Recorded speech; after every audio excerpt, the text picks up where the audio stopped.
There's an ordinary world.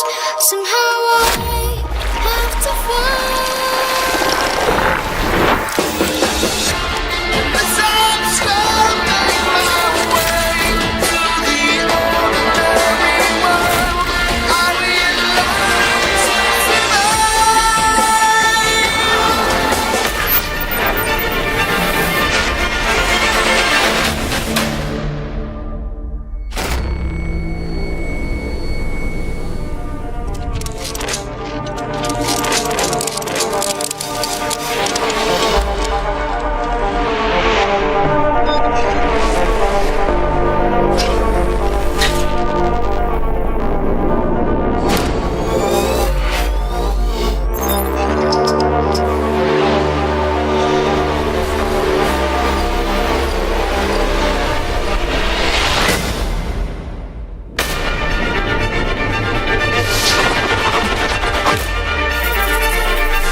Comprehensive E3 coverage yesterday.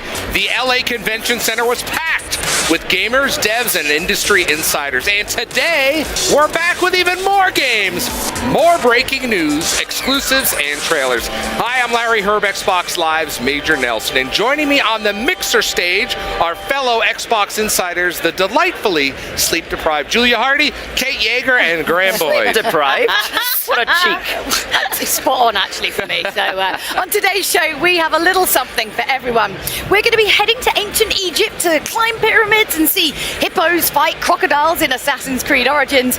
And we'll get a closer look at Anthem when we go behind the scenes at EA. Very excited about that. Then we'll explore the lands of the Dark Elves and the wilds of Morrowind with the Elder Scrolls Online. And we'll be joined by Xbox head honcho Phil Spencer to talk all things Xbox and E3. I called Phil Spencer head honcho once and he didn't really like it. Didn't like it. Plus, we'll check out the madness that is Conan Exiles, the white-knuckle driving of Need for Speed, and promising indies like Observer and the Darwin Project. And of course, we want you at home to be part of the conversation. So if you're watching this on Mixer, submit your questions for our guests right there in chat. And remember, by watching this show at mixer.com/Xbox, you might qualify to win some excellent prizes. That is right. We'll be giving away exclusive digital goods, and at 3:45 Pacific time, we're giving away 2 Samsung QLED 4K TVs. Okay? One to someone in Mixer chat, and one to a fan right here on the show floor. So make sure you're logged into your Mixer account, and it's linked to your Microsoft account to be eligible. But first, before all of that, earlier today, Graham took us on a guided walk at the Xbox booth before the convention centre was overrun with crazy crowds. Let's take a look. The E3 show floor is insanely crowded with everyone packed in like little tiny sardines, and that's why I wanted to take you on a little tour of the Xbox booth before the doors open. Stick with me, I've got you access here. So here we are, this is our booth, looks absolutely beautiful this year. Forza Motorsport 7 right at the front door. Look, you can see the awards that Forza Motorsport 7 is already racking up. GameSpot Best of E3, IGN Best of E3, so congratulations to the Forza Motorsport 7 team. These sleds, by the way, are ridiculous. That is a custom-built, fully hydraulic sled, full motion, with the pedals and the wheel as well, and a 75-inch Ultra HD 4K curved screen. So you really get the sense of the beauty of Forza Motorsport 7, but also importantly, this new and improved feel of the driving in Forza Motorsport 7. They're really bringing the violence of motorsport to life in there. It feels absolutely incredible. I can't wait to get another shot on that tomorrow. Over here, another huge favourite, E3 fan favourite, Sea of Thieves, having a great showing so far at E3. And look at this. I've found some booty. You know I like my booty, don't you? Let's see what we've got in here. We'll have a rummage around. We've got a Sea of Thieves eye patch. Check that out. Pretty good. And a Sea of Thieves. These are all new tattoo sleeves. We've been doing these last year as well at E3 and Gamescom. So there's new designs this year. What else? How about pick a card, any card. A Sea of Thieves pack of cards there. Pretty good, right? And some badges. Sea of Thieves badges. Hey, this is good, isn't it? It's like a game show. And best of all, an all-new and improved Sea of Thieves pin badge in a beautiful pirate gold. So I'm going to plunder that booty for myself. Alright, so Sea of Thieves here, as you can see, multiplayer, co-op gameplay. This is the all-new demo for E3 this year, and then once again you can just hear the laughter and the fun coming from this part of the booth. People are having an absolute blast with this game. It's phenomenal. Alright, over here behind we can see Halo Wars 2. Now of course we just announced the new expansion for Halo Wars 2, Awakening the Nightmare. The Flood are back, and that looks like an absolutely terrifying addition to Halo Wars 2. Right, follow me, because we are going to come over here and I'm going to get you some very, very special exclusive access. This part of the booth isn't open to anyone. This is very VIP. So come on, keep it down, because there's lots of like important business stuff going on here. So this is behind the scenes on the booth. This is very VIP. You can see we've got the Xbox One family over here. There is absolutely beautiful Xbox One X, the world's most powerful console, and unbelievably the smallest Xbox we have ever built. All that power packed into that one little box. But don't forget, still got the Xbox One S, still looking absolutely beautiful in that white there. Together they just look fantastic. I mean, that's an incredible family photo right there, right? What a beautiful family. All right, and we'll come through here. Morning everyone, how's it going? And we're going to jump into this room as well. So this is proper exclusive VIP access. So these rooms, well, first of all, they're a lot cooler and quieter than it is out on the show floor. It's lovely and air conditioned in here. It's beautiful. Check this out. You can see the Xbox One X dev kit sitting there. These rooms are VIP demo rooms, so people can come in and have a nice calm experience, feeling the true power of Xbox One X. You can see it's nice and plush in here, isn't it? I should have asked for this as my green room for the Daily Show. This is brilliant. Some of the exclusive E3 Xbox Design Lab controllers up there. So this is really where you come in and get that really good experience about Xbox One X. So there you go, seeing behind the scenes. Right, let's head back out here and get back onto the show floor. Thanks everyone. Some coffee there as well. Do you want a coffee? You can get something on the way out if you want.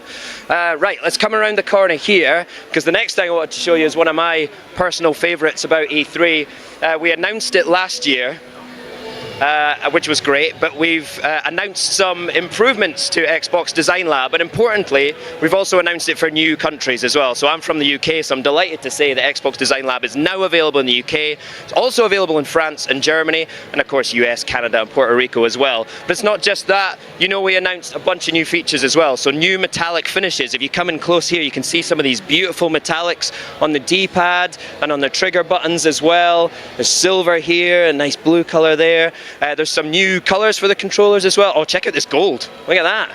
That would match my new Sea of Thieves pin really nicely as well. Rubberized grips on the back. Let's see if we've got a rubberized grip on here. Yeah, there you go, getting close. I absolutely love those rubberized grips. That makes such a difference. And as a, I almost dropped it.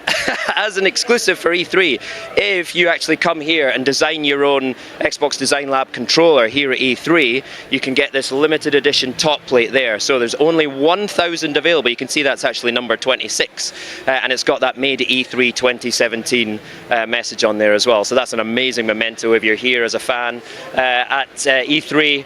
Of your E3 experience. Oh, the team back there are watching me very carefully, so don't nick off with anything. Right, come on, let's wrap this up. You can see over here is our Xbox E3 Daily Show stage. We're having a ton of fun on there, and I hope you're enjoying it as well. So there you go, everyone. That is your VIP whistle-stop tour of the Xbox booth. Hope you enjoyed it, and see you soon. There's nothing quite as exciting as a team-up between Mojang, the makers of Minecraft, and Telltale, the studio behind the acclaimed Walking Dead games. Together, they've given birth to Minecraft Story Mode Season 2. And joining me to take a deeper look are Eric Sturpey, lead voice actress Kat Tabor, and head of creative communications. I should have breathed midway through that. Job Stauffer. Hi guys, how are you? Hi, how are you? I ran you all together to like some kind of like giant transformer. Yeah, we like it. Telltale. It's very Minecraft-y. That's how we've been rolling through E3, like going on all the live streams, like Joe, Kat, and Eric. Are you in final form though? Yes. I think so, we're yeah. there. Now that we're at Xbox, home of Minecraft. It's true. I don't know if you saw all the Minecraft right behind us. Yes. Yeah. We literally moved all of those around just for this. You know, very kind of you. Very Reached our kind. final Didn't do form. that at all. So, how do you kind of find the line, obviously, between, you know, you've got two kind of, you know, obviously Minecraft, which is like a huge franchise, and then kind of blending that together with like a Telltale style. That must be quite a tricky thing to do. How'd you go about doing that? Well, I mean, the thing that's so cool about it is the world of Minecraft, like, it's literally all about creativity and kind of building everything from the ground up. And so when we started working with Mojang on creating Minecraft Story Mode, we had just so much freedom and so much opportunity to create brand new characters, create all of this kind of lore and all these kind of backstories and everything. And so yeah, it's worked amazingly well because it's just kind of this canvas to let us do whatever, and it's been so much fun working with them. Yeah, and the whatever was kind of like, you know, Minecraft is such a big part of so many people's lives, and obviously a very younger audience, and we're the family-driven audiences, families that play together. And, you know, if we were going to tell a story that was really about friendship and, you know, survival and crafting and banding together with your buddies, like, we just look back to movies that we grew up with, like Goonies, and to a certain extent Ghostbusters, that do things like really epic and like fighting big monsters like the Witherstorm in season 1. So to kind of tell a story that's kind of like going to be the Goonies for another generation was kind of like a big responsibility for us. So. Yeah, I suppose like one of the things is with Minecraft, because, you know, it was so open, there are, you know, a million different YouTubers who've like gone in and created their own stories. So then how do you kind of find your own version of that then? I mean, aside from obviously like the influences you I mean, because there are so many stories that people have already created. Yeah, I right? mean, and the community has been such an amazing inspiration. You know, like we've been able to do things like, you know, like last season we had, you know, episode 6 was it was like a murder mystery, which is based on, like, Minecraft players love doing like murder mystery mini games, or there's the kind of community-driven game mode of like Skyblock with it, which was the inspiration for episode 5. Episode 7 was inspired by all the amazing like redstone devices people create, and the community has been such a huge inspiration. They've been so supportive, which has been wonderful. That's great. I mean, obviously Jesse and friends are back in this season.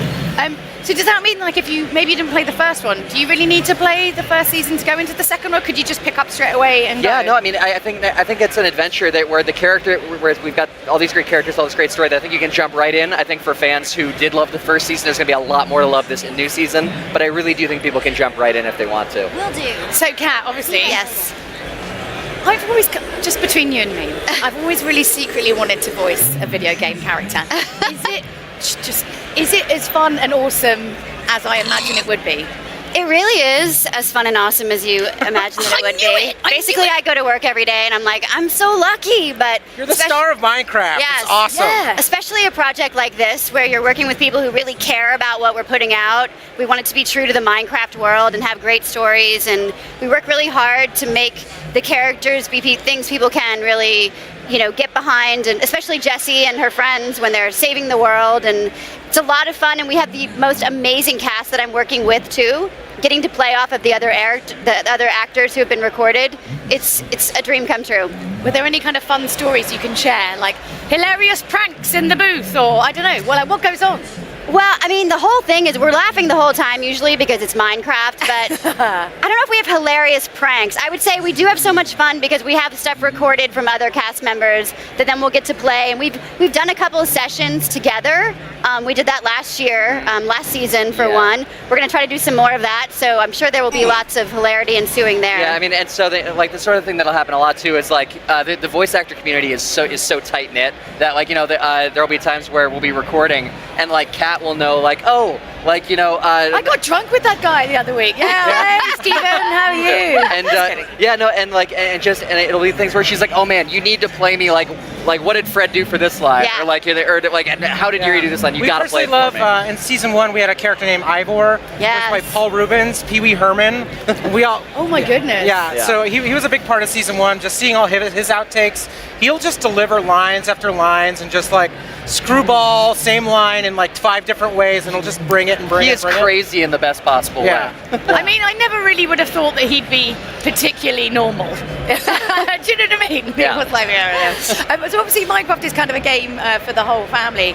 Can you tell me a little bit about the implementation of crowdplay and kind of how that's going to affect it? Yeah, do you want to take that one away? Say again? Crowdplay. Crowdplay. The thing with Telltale is, you know, a couple years ago, Kat was there. We premiered Minecraft Story Mode at the Cinerama Dome in Hollywood. We had like 1,000 fans and, you know, parents and kids coming together, filling the seats and shouting at the screen, all deciding what to do in the story. That's something that we will do with our community, with our other series, and now we have this feature where a player can be playing on screen. We can be sitting around, if Eric is playing the game, we can load up our cell phones, and we can, as an audience, decide what the characters are saying and doing and the decisions that they're making. Cool. And taking that, you know, into living rooms across the world, that's really cool. But the next step for that is really taking that to live streaming and broadcasting. Yeah. And, you know, with Xbox, we're working with the Mixer team. So this is kind of the new thing with Mixer. You can actually have more interactivity we're with kind streaming, of one of the first developers to really kind of latch onto that, and it works so well with the Telltale experience because you can do this right now actually with Guardians of the Galaxy. It's another series we have right now on Xbox, and with Minecraft Story Mode Season 2, load it up, broadcast over Mixer. You'll be controlling your character and moving them around set, but your audience can tune in via crowdplay over Mixer, and the majority rules. So if 90% of the audience wants to give someone a high five, that's what happens in your story and on your stream. And it can be different every time you stream for your audience. I love that. Plus also, it absolves me of any responsibility for my actions, which I'm a super huge fan of. So, I mean, how many episodes are there going to be in season 2? What can we expect? Well, like last season we had 5 episodes, ended up going another 3. We're just right now focusing on the first 5 episodes of this new season. At least 5 more. At least 5. We'll say that. You're like, yes, best job ever. Cool. Okay. Well, look, thank you so much, Kat, Eric, and Joe. Story Mode Season 2 returns in July, and now yesterday, as was his sacred duty. I can't read that out loud. Of course, it's not his sacred duty. Graham just really wanted to go across the convention centre to talk more about Forza, and this time he got to, you know, touch and be near a Porsche. So win-win. Good. Hey everybody, I'm Graham Boyd, Xbox Live's AC Bongos, and I'm here in the lobby of the LA Convention Centre at E3 with Dan Greenawalt, the creative director of the Forza franchise. You've brought a special toy with you this time as well, right? Tell us about this beast behind us. That's right, it fits in my pocket. Yeah, we have a 6-year partnership with Porsche, and the vision of that is to create incredible in-person experiences and of course in-game experiences. So here at E3, all the fans of racing can come take a look at this amazing 919 that races at Le Mans. And of course we unveiled the 911 GT2 RS on stage. What a cool moment. Incredible. So the 911 GT2 RS was an amazing moment on stage. Tell us about this monster behind us. What sets this car apart? Well, this is an LMP, a Le Mans prototype car, and so actually Le Mans, which will be running this weekend, the 85th annual Running of Le Mans. I mean, this is the ultimate for sports cars, and this is the ultimate car running it. So they won last year. Porsche is in an incredible spot to repeat this year. We'll see. Racing is racing. You never know what's going to happen, but this car will be racing at Le Mans, so awesome. Tell us about your vision for what Forza Racing Championship is and will be in the future.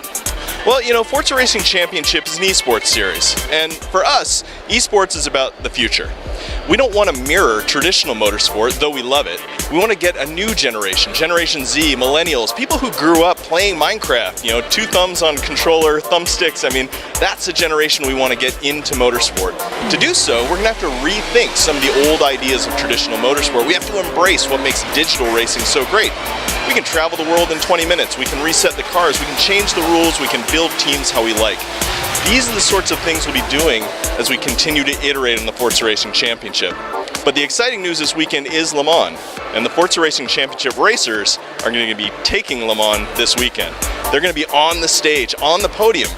Now, there have been racers on the podium before that are into esports in cars, you know, Forza racers as well as others.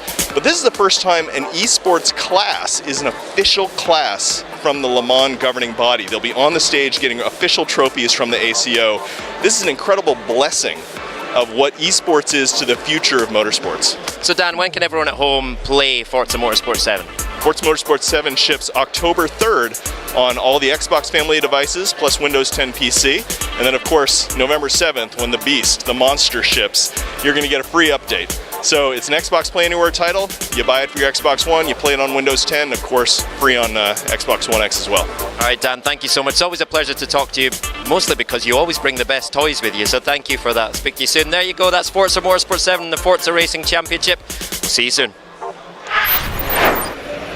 Ark Survival Evolved is moving out of game preview to officially launch on the Xbox One on August 8th, and it'll be making its way to the Xbox One X on November 7th. That means you'll be getting dinosaurs and an active volcano very, very soon. Joining me here to talk about it is community manager Cedric Burke. Nice to see you, Cedric. Nice to see you as well. Man, I gotta tell you, when I first played Ark Survival Evolved a couple years ago, it was this weird game where you you felt an accomplishment because you got pants, yes. right? Yeah, it's still that same game, I have to tell you that. What are some of the new things that are coming to the full release?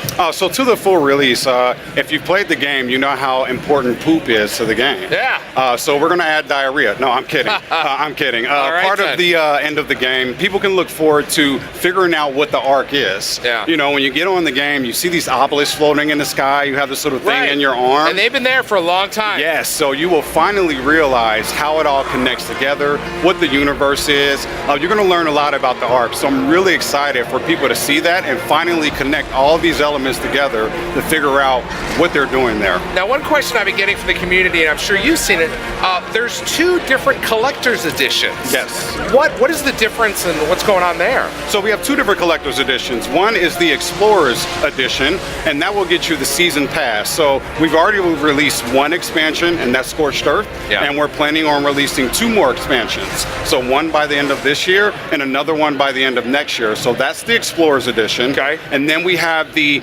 Collector's Edition. So in this edition, you're going to get a leather-bound, really nice book of all the dossiers of all the creatures that we've released on the island. So you're talking about over 100 creatures in a very nice book. You're going to have a nice Ark necklace, a nice map, and then on top of that, you're going to have a soundtrack to the game that's done by Gareth Coker. So I'm extremely... I didn't realize Gareth did. Now, for those of you that don't know, Gareth did, of course, Ori and the Blind Forest, among other things. Yes, among other things. So I'm really excited to get that soundtrack in our players' hands and really get to feel all those tangible items that they can have with them. Can I make a request for a 3rd collector's edition? What would that be? The Pants Edition.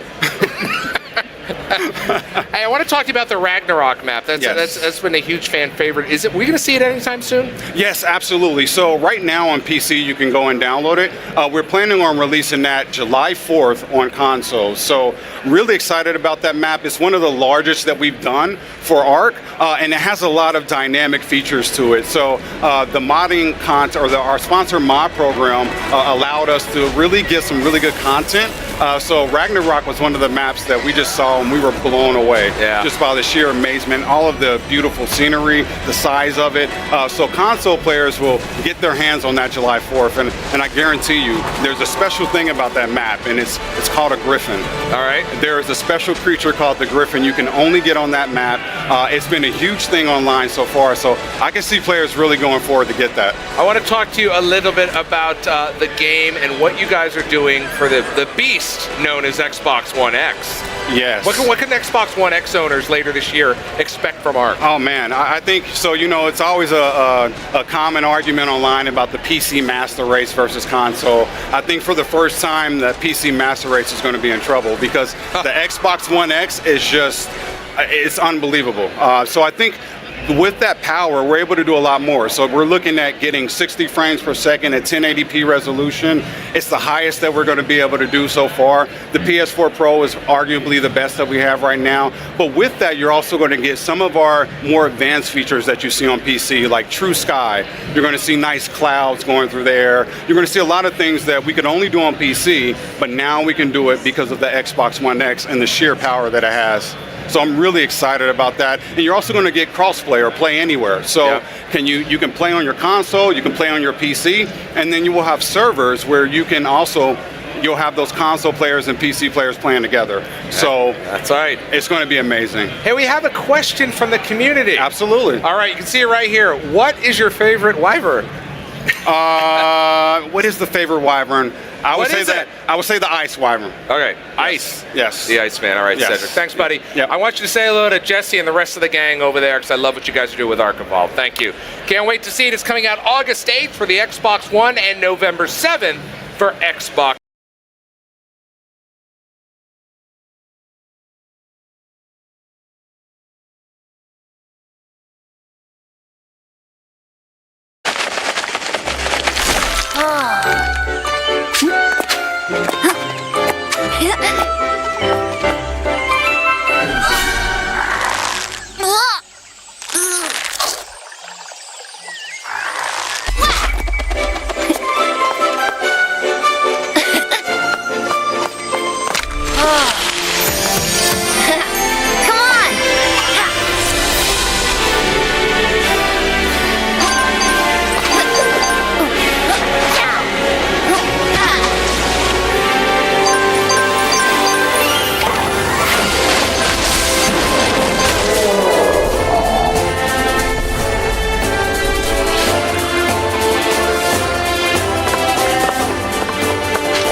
want more. More is better than less. It's math. That's why I like this Xbox Game Pass thing. You get 100 ways to get your game on, any way you choose. I want more dudes with chainsaws chainsawing other dudes. More Slayer. And more ways to take you to school, son. Oh, give it to me. Over 100 great games, endless play. Get Xbox Game Pass only on Xbox One. Start your free 14-day trial now.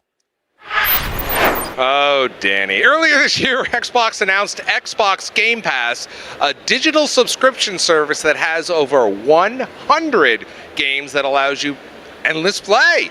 You can try it out now with a 14-day free trial, and after that, it's just one low monthly price of $9.99. But the best part is that Game Pass allows you to download games directly to your console with no streaming, connectivity issues, nothing at all. I'm here with Dennis Ceccarelli to find out more. Dennis, how are you? Hey, I'm great. Thanks for having me, Larry. My pleasure. Now, your team's responsible for Game Pass. It's been tremendously received, hasn't it? Yeah, it really has. You know, we've been so excited to bring Game Pass to the customers, bring Game Pass to the fans, and bring, more is better. Bring more to Game Pass, bring more to Xbox. You know, there's been a question, because people understand the concept of like Netflix with pay and they get all this stuff, but how are the games rotation going to work?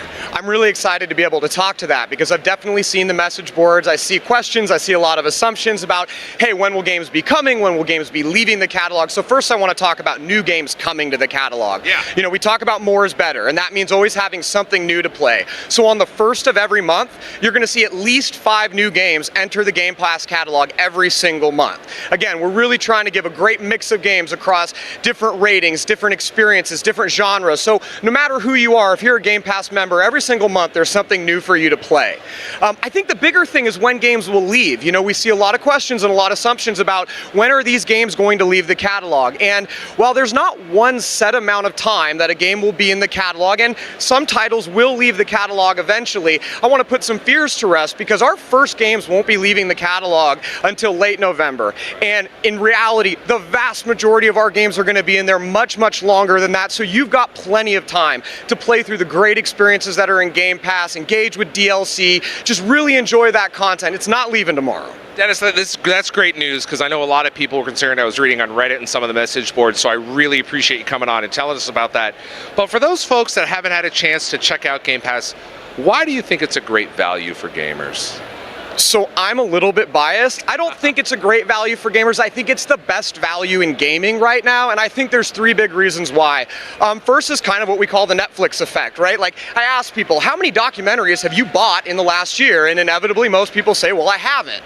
How many documentaries have you watched on Netflix? A lot. Right? A lot. And it's one of those things where, hey, you know what? There's no barrier to entry to checking this out, so why not check it out? And if I love it, I'll continue, and if I don't, I can bail on it. And Game Pass gives you an opportunity to do that. So not just seeking out new games in a genre you like, but seeking out new genres altogether. It's kind of like Ethiopian food. If you've never had it before, it's not that you like it or you don't like it, you've just never had it. And so when you think about what to have for dinner, maybe you consider Italian food or Chinese food or classic American fare, but not Ethiopian food, until one day Major Nelson takes you out to lunch and says, hey, we're going to lunch and I'm buying, and you have Ethiopian food, and you realize, wow, I really love Ethiopian food. Now, you may not buy it every night for dinner after that, but when a new Ethiopian restaurant opens, it's not in one ear and out the other when somebody says, that's the best Ethiopian food I've ever had. Maybe you go to that restaurant and you, the gamer, you win because you have more customer choice and you have a better understanding of what you love.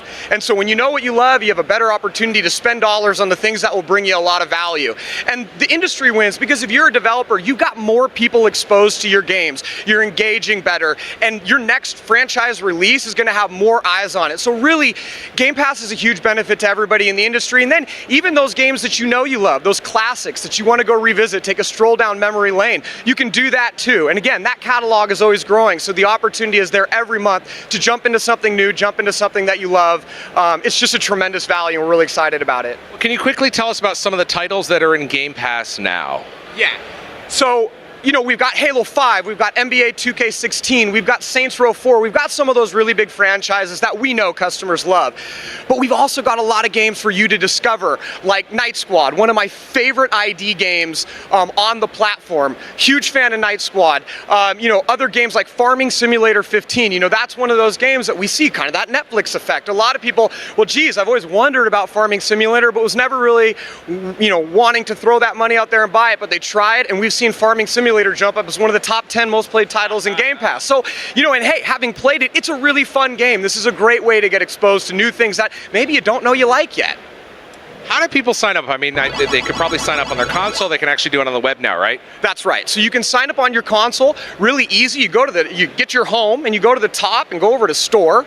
And just below the fold, you'll find a channel that says Browse Xbox Game Pass. So if you hit that, that's going to take you into the Game Pass Lounge, where you can not only sign up for your free 14-day trial, but you can also see all the content that's in the catalog ready and waiting for you to play. And you can also do the same thing on xbox.com/Game Pass. I also want to point out that if you're a Game Pass subscriber and you have that Farming Simulator game that you really love and you want to buy it, you get a discount. Yeah, you do. Any Xbox One game that is in Game Pass, you can buy and add to your permanent collection at 20% off. You can also buy any add-on related to an Xbox One game at 10% off, but it doesn't just stop there. For instance, in the month of July, our friends at 505 Games, who just dropped the Most Wanted bundle for Payday 2, are offering 25% off every single Payday 2 add-on, exclusive to Game Pass members in July. So, you know, you get that 10% off, but our partners are willing and ready to give you more, and we're really excited to bring more and more and more value to Game Pass members. Dennis, thank you for your time. You heard it from Dennis himself. Game Pass is one of the greatest gaming buffets on the planet. All right, thank you, Dennis. All right, to start your free trial and to enter for a chance to win a free 2-year membership to Game Pass, just go to xbox.com/Game Pass. And now let's send things back to the main stage. Kate. Hey, Larry, thank you so much. Well, Microsoft announced they'd be showing some 4K love to a whole slew of Xbox One games. And I've got Ken and Nicole here from Microsoft Studios that are going to tell us about a fighting game that is getting a fabulous new 4K upgrade. So, Ken, do not leave us in suspense any longer. Which game are we talking about? That'd be Killer Instinct. What are the odds? That'd be Killer Instinct. Exactly. Now, not only is they getting a 4K makeover, but I heard there's another character coming. We also have a new character they're here announced today.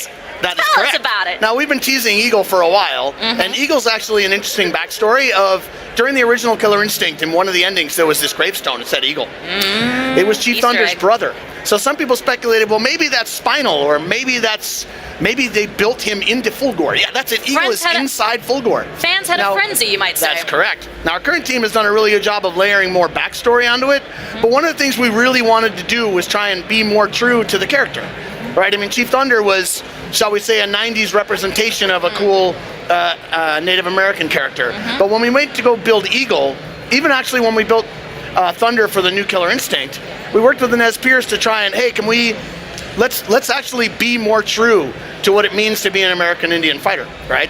Native Americans, they have pride, they have characters, they have men. So we ended up with Eagle. And so before we go into that a little further, I think we should take a look at the trailer and let's see what we did with Eagle. Absolutely. Take the trailer. Here we go.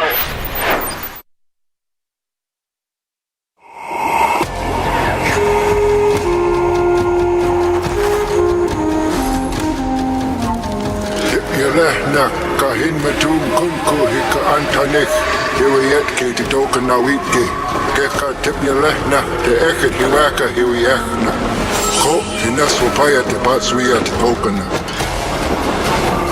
ibnehe na ya kuski oikolona anasa pachnoka alia hiwa siwat iski awat metu ahaswalawe ya aliam hiwakan wasta Nimwayakan Sukuyatin Britania.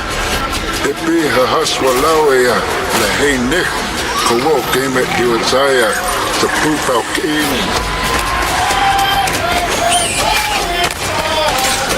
Kawako out now play talk some. Walk us know it, key. Where this next?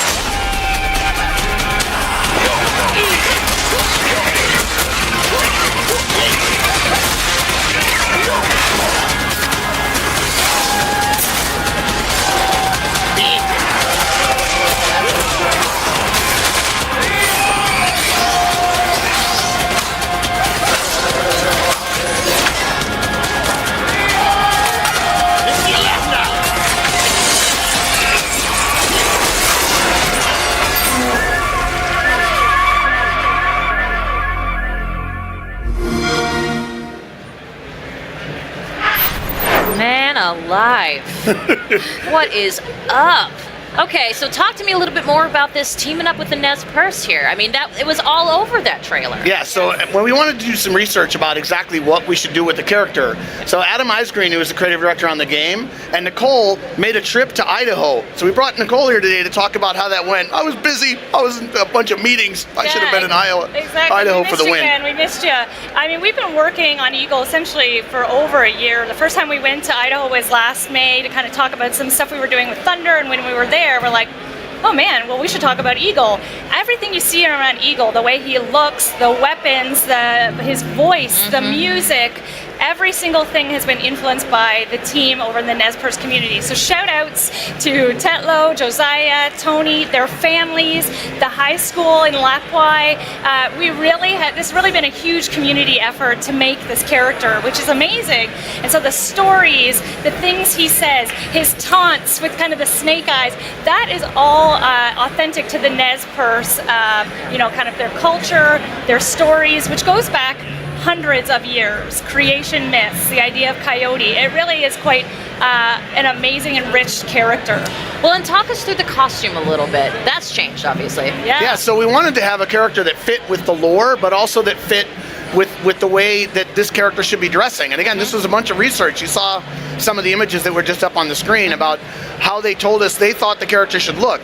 We also worked with them on, okay, here's the way a moveset for a fighting game works. Yeah. And they came back with, well, okay, range, we have this bow. There's a Wyakin who's a spirit animal, is the eagle in this game. It's a Wyakin, looks like an eagle. The cool thing about the game is, I'm Jago. Nice to meet you. I like Jago.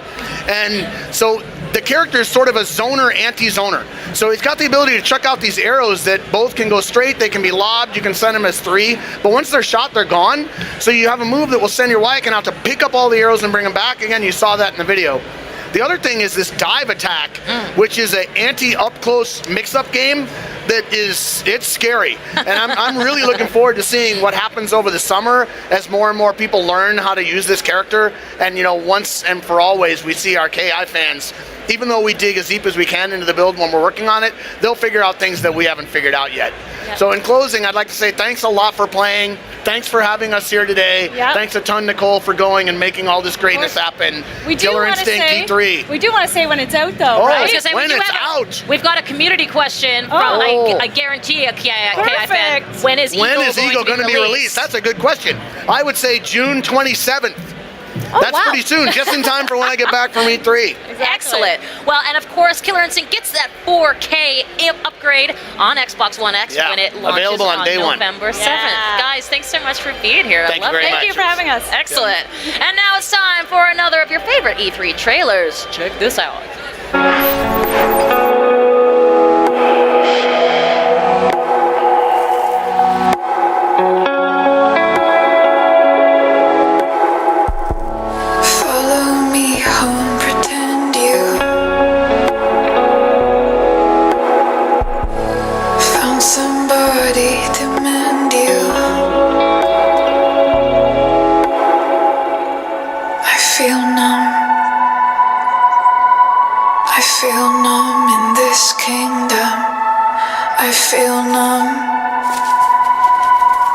I feel numb in this kingdom.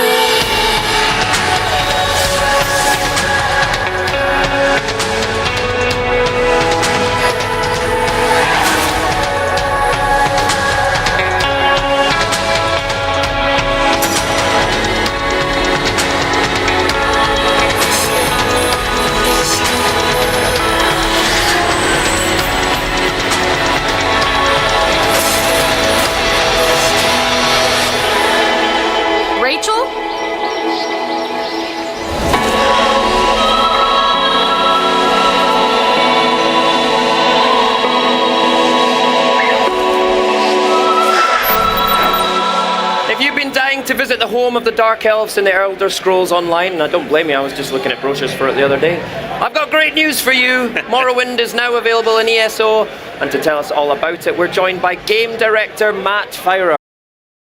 How are you doing, Matt? Welcome to the show. Glad to be here. Yeah, so Morrowind takes place about 700 years before the Elder Scrolls Morrowind.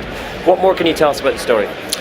Yeah, well, you know, Morrowind is one of the most beloved areas in the Elder Scrolls Online. You know, in the Elder Scrolls, it was the Elder Scrolls 3 Morrowind, and what we did is we took the actual map of that game and put it into Elder Scrolls Online. So players who played that game will immediately feel right at home.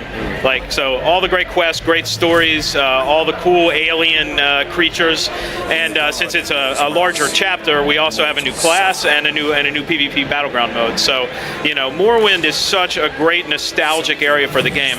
Yeah. But if you never played an Elder Scrolls game before, it's just really cool. It must be great for working with ESO to be able to bring all those iconic kind of Elder Scrolls moments together again, right? Yeah, absolutely. That's what we do. Yeah. You know, we're set about 700 years before all the other Elder Scrolls games, and we have access to the whole continent of Tamriel. And over time, we're bringing more and more iconic areas to the game. And what do you hear from the fans about that? I mean, they must love exploring these areas, especially before the adventures that they had earlier. The nostalgia is very strong with Morrowind, and so people who go there remember when they first played, you know, their first you know, Elder Scrolls console game, which was Elder Scrolls 3. Fantastic. And talking about the community, it is a big old community. You've just surpassed 10 million players online. Congratulations. Yes, we're absolutely amazed. You know, we never take our community for granted. We have a really strong group of people. We take their feedback seriously, and they love what we're doing. So we're adding new users to the game all the time, and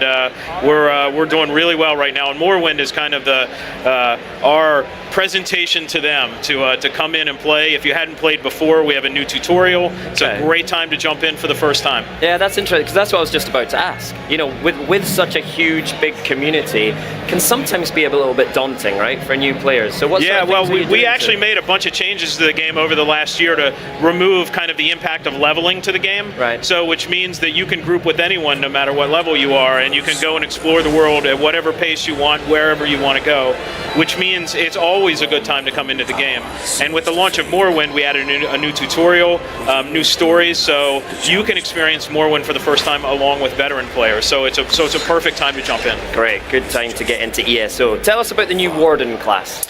Yeah, well, first new class we've added to the game since we launched. It's that Ranger Druid archetype that players love from other fantasy games. We've never had that archetype in the game, so it was a great way to come in and add that nature-based magic. And of course, his iconic friend is his bear, so he has a bear pet that helps him, his ally, and he's just a really good overall great jack of all trades class that if you've never played an online game like this before, jump in, and he'll with the bear protecting you, it's actually a lot of fun just to get in and jump in and play. Sounds great. I wish my iconic best friend was a bear. Sounds phenomenal. So there's also a new PvP mode. Can you tell us more about that? Yeah. When we launched ESO, and we still have a very strong open world PvP in Cyrodiil where you can join hundreds of other players in siege castles, and it's awesome. But with Morrowind, we introduced a more focused 20-minute balanced PvP system. So it's 4 versus 4 versus 4. You know there's never going to be a group of 50 enemies running over the hill to take you out. It's structured much more in a small battleground, so we have game modes like Capture the Flag with scoreboards, and it's a much more jump in, have fun for a short period of time, and jump out type of PvP. Excellent. So, but that's not all that's new for ESO. This week you've also announced 2 new DLC game packs. Yeah, we roll out new content about once a quarter. Yeah. So Morrowind launched about 2 weeks ago, and now we just announced Horns of the Reach, which is coming in August, which is a dungeon DLC. So 2 dungeons, both of which take place in Skyrim, with great stories and new loot and lots of cool stuff. And we're doing things like some quality of life fixes, so for colorblind players, they can change the colors of different effects so they can see things. We always try to put in some quality of life stuff that comes with the game for free. So the DLC is, of course, available for purchase or for ESO Plus. And then in the fourth quarter, we have Clockwork City, which is a much bigger DLC, which has 10 hours of content in its main story alone, and a new mini trial for higher level, you know, for more hardcore group play, and it just never stops. Good. ESO just keeps getting bigger and bigger. Yeah, but I mean, people love what we're doing, so we do a lot of it. Excellent. Right, 2 last questions. We talked about new players coming into ESO. What would be your one piece of advice for a new player who's going to start the game today? Go in and just have fun. Don't worry what other players are doing. Just go enjoy the stories. I say this all the time. You can ask 5 different Elder Scrolls players what they think of the game, and they will describe a different game. Right. So just jump in, find your what you like to do in this giant virtual world. You know, if you like to craft and sell stuff to your friends, that's fine. Yeah. If you like to quest and do great stories and meet interesting NPCs like you would in any other Elder Scrolls, that's fine too. If you want a PvP, great. You know, so lots of stuff to do. Take it at your own pace. I love it. Do you know what? Great advice for life. Exactly. Matt, you're changing lives here. Virtual worlds, real worlds. It's all the same, isn't it? Will be soon.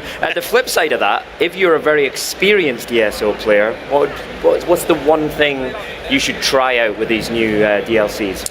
Yeah, well, with Morrowind, it's go have fun in Morrowind, because it's very big, it's very nostalgic, lots of great storylines, political intrigue, assassins, lots of really cool Elder Scrolls lore buried in there. Excellent. Matt, thank you so much for your time. My really pleasure. Appreciate you coming Anytime. on. All right, and now let's send things over to Kate, who's in search of, wait for it, some pirate booty.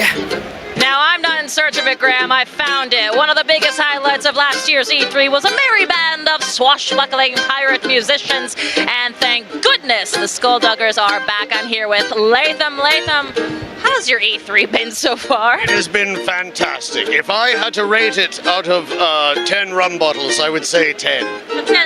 Solid 10. A 10 out of 10 rum bottles. I get that. Now, you've also had a chance to play Sea of Thieves. How many rum bottles would you give that? I would give that 100 rum bottles out of 10. Okay, excellent. Now, you guys have actually been around this game and around experiences like this one at E3 all year long. What's it been like? It's been wild and energetic, and there's been a lot of... fortunately, we haven't had too many fistfights among each other, but, you know, when you play the game, you start to... You're like, yeah, let's shoot each other. And so it's been a lot of fun. Now, have you had plenty of citrus today? Yes, so no scurvy. Fortunately, I'm not... me bones aren't bending. The question everyone is dying to know, I am sure, will the band be making an appearance in the game? Kate, I'd love to tell you, you'll have to check out the game in order to find out. I'm just saying. Did I just get like a pirate tease there? Yes, a pirate tease. That's absolutely correct, Kate. We're going for viewers here, Latham. Well, thank you guys. These are the Skullduggers serenading us with a sea shanty or two, getting us in the mood to play a little Sea of Thieves. Arr. Well, and now we'll send things over to Julia, who's about to get totally barbaric. I'm sorry, that was really funny. Thanks, Kate. The buzz and viral videos surrounding open world survival game Conan Exiles are truly something to behold. But there's so much more to Conan than just swords and, I don't know, loincloths.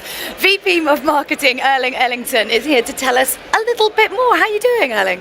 Doing well, thank you. Yeah, it's an exciting E3. It is. It's quite. Look at all these people. There's so loads of them. Yeah. Yeah. So of course, Conan Exiles has gained kind of popularity since its release on PC. But you know, for those of you, for those who are out there that don't know it, can you tell us a little bit about? Sure. Yeah. So Conan Exile is an open-world sandbox multiplayer game set in the world of Conan the Barbarian, which of course everybody know about. So it's a gritty, realistic, but still fantastical universe that you get to explore.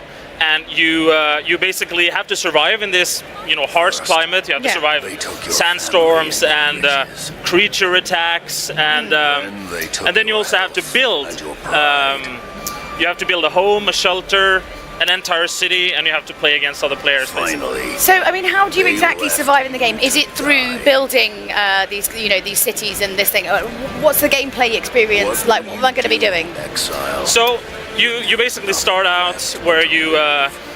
Is it like Minecraft? You just turn up and you're like, oh god, what do I do? I'm just going to hide in a wall.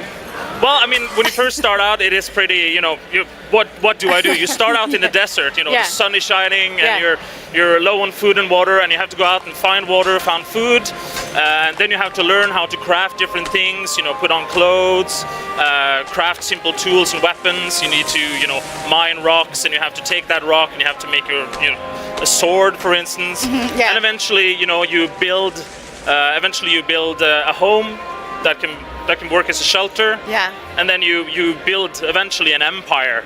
They're quite fancy homes, aren't they? Look at that, it's lovely.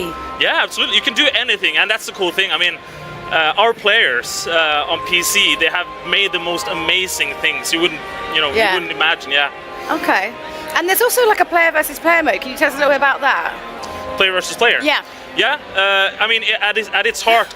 Lovely. Look at that. I would live there. Yeah, Sorry. yeah. Carry on. But that's the thing. The game has something for everyone. Yeah. You know, you can go out there and you can do PvP. You can fight other players. You can focus on that part of the game, or you can build, you know, the stuff that you see here. Just build these grand palaces and put whatever you want in them, and role play and do whatever you want. You know. Is it sad that I'd get really excited about just, you know, organising a house and moving tables around? It's a bit sad, isn't it? Not at all. I don't think so at all.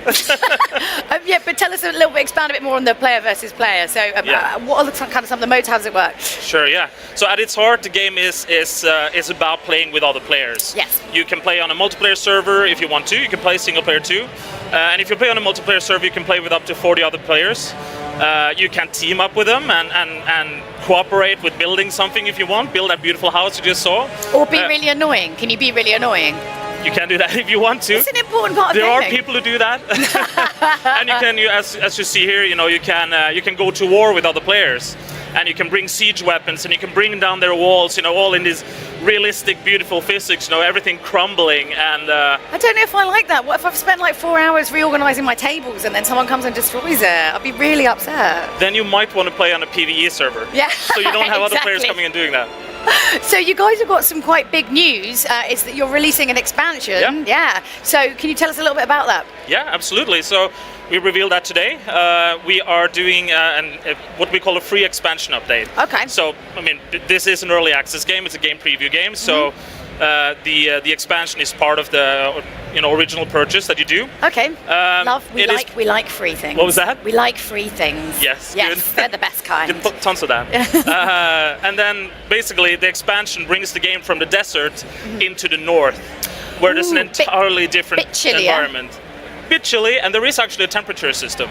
So you have to keep warm, or you have to build a home that retains the warmth for you as well, for instance. So it's a completely different look for Conan Exiles. You know, going from the desert, going to the snow.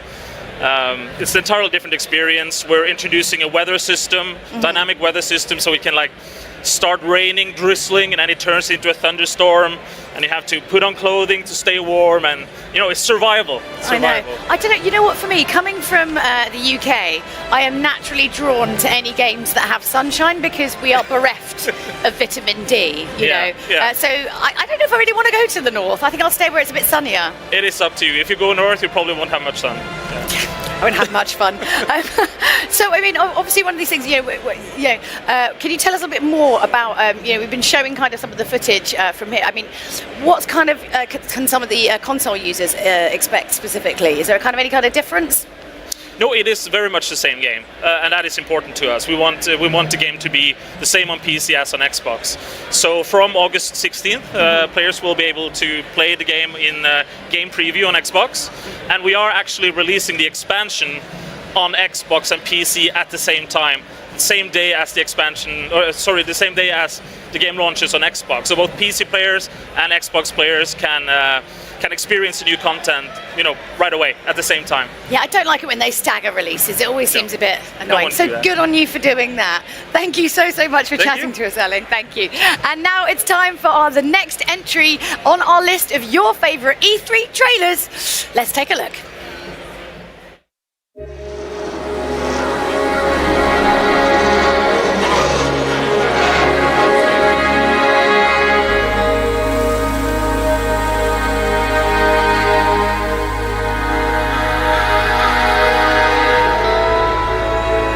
What would you do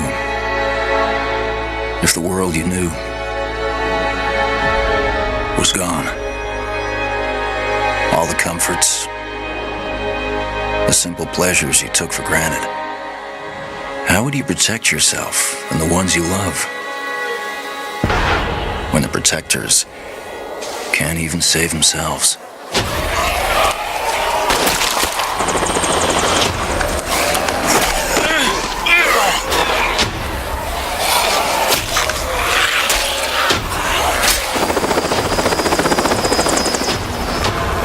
enemy's pulling out.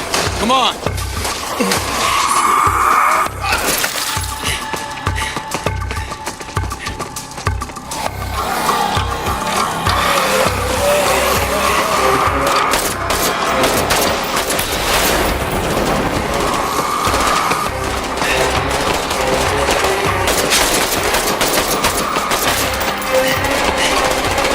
Last truck, get in.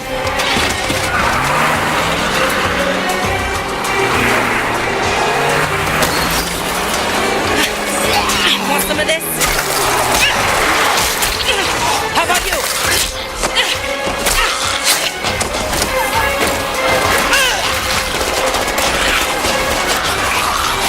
How will you decide who belongs? Thanks. I owe you.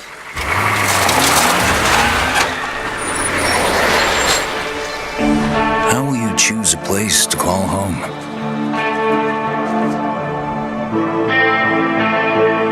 How will you build it?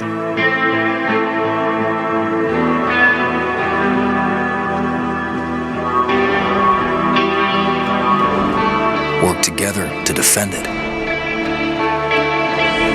From the terror just outside the walls.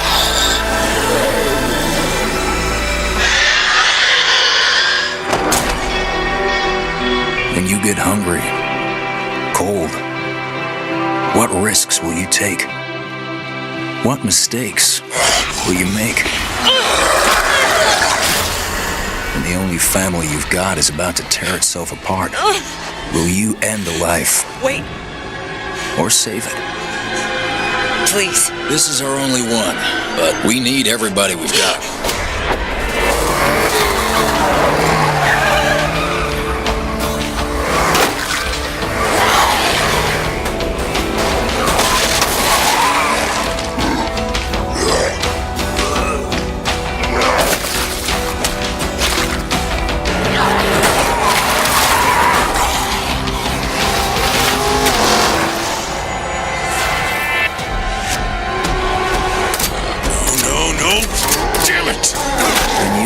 Too deep and realize no one gets a second chance.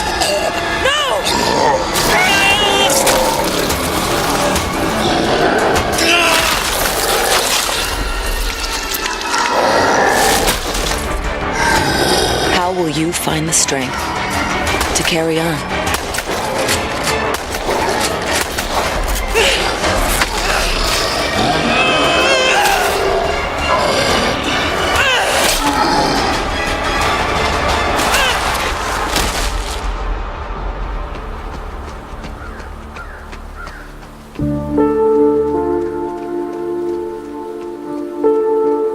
In this world of the living and the dead,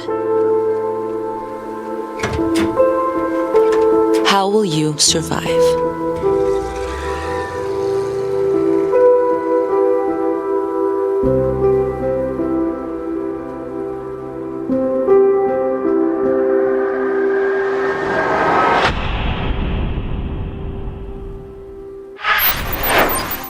My favorite Xbox moment was getting Halo 4 after waiting so long after Halo 3 for a continuation of that story.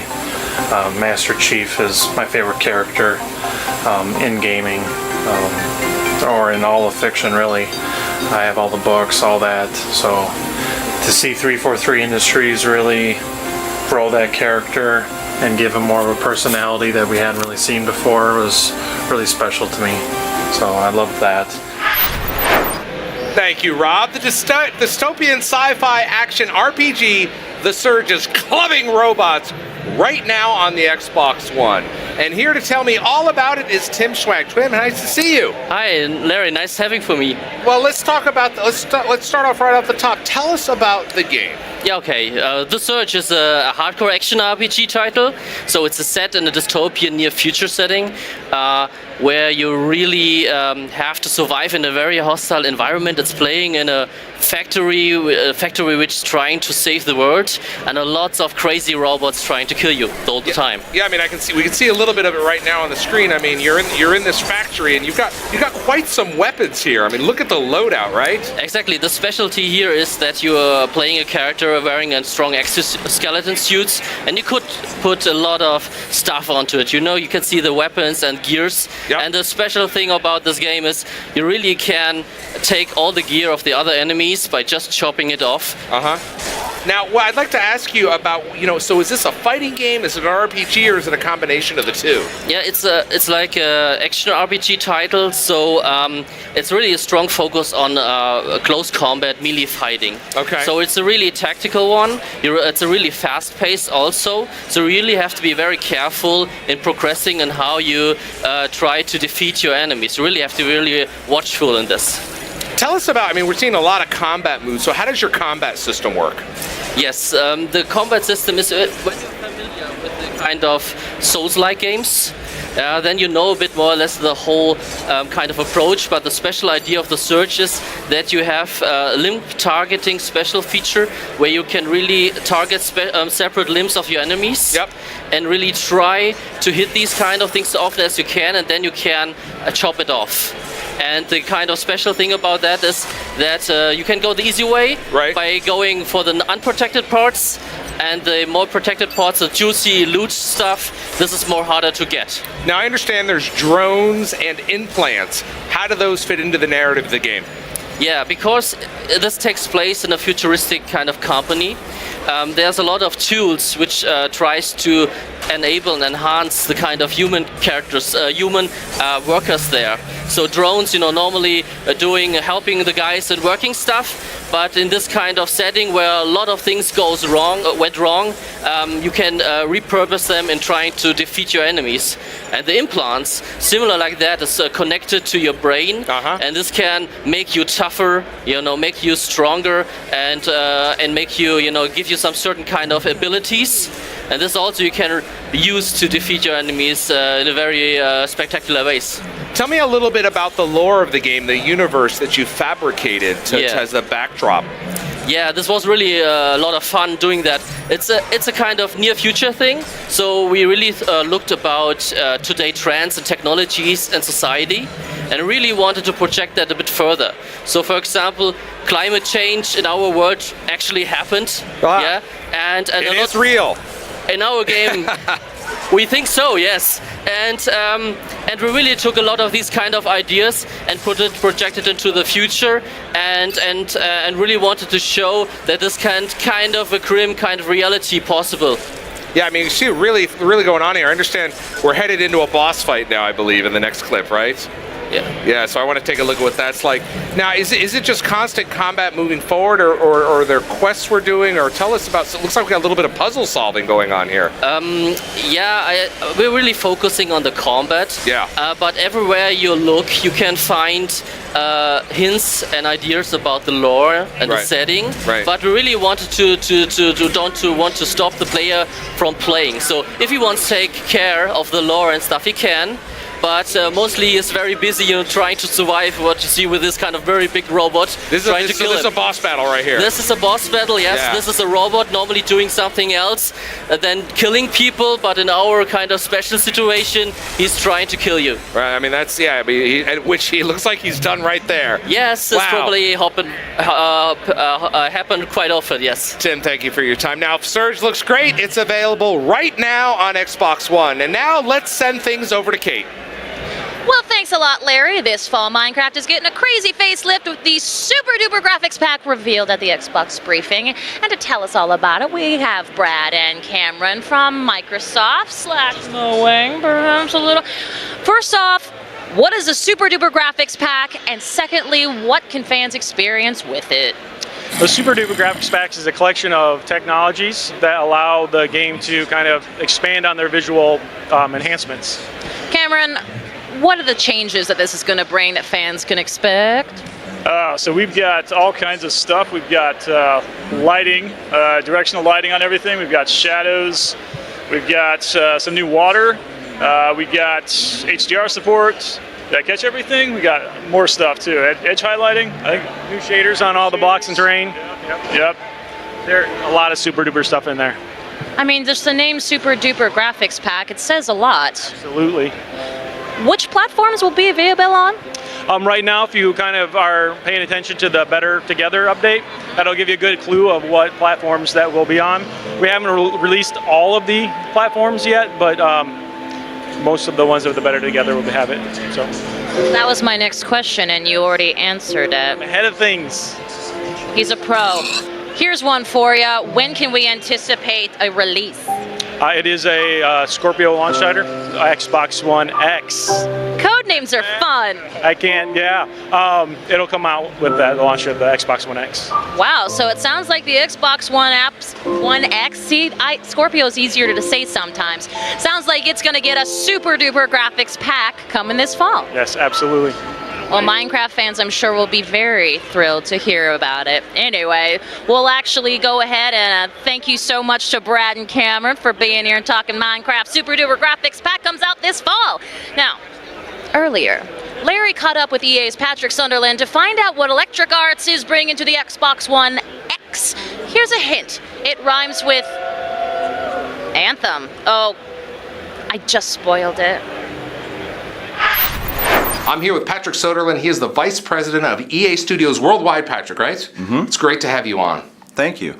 I want to talk to you about developing for Xbox One X. You've said some really nice things about it, but on the development side, you have some challenges and you have an interesting view that I do on my side. So I want to talk about that and what it's like developing for the console. I'll be honest with you, it's been relatively simple. Mm-hmm. You know, it's a relatively known architecture because we do a lot of our work PC based. Yeah. So it wasn't too hard to get it up and running. We were surprised with how quickly we could get things to look good on it. Obviously there's some few bugs and things that you always encounter, but in general it took us maybe a week to be up and running in a way where the game looked great on it. And I mean, the EA portfolio of games is just, they're known worldwide. So tell me about some of the titles that you've seen running in early builds on Xbox One X development kits. Yeah, so we've had Madden up and running early, FIFA. Obviously Anthem, our new IP from BioWare, runs, what you're going to see, what you have seen, is, was captured on an Xbox One X. So those are the three ones that I've seen. Battlefield 1, again, up and running on Xbox One X. So yeah, a lot of them actually, because we have the same engine for all of it, right? Yeah. So once we port one game,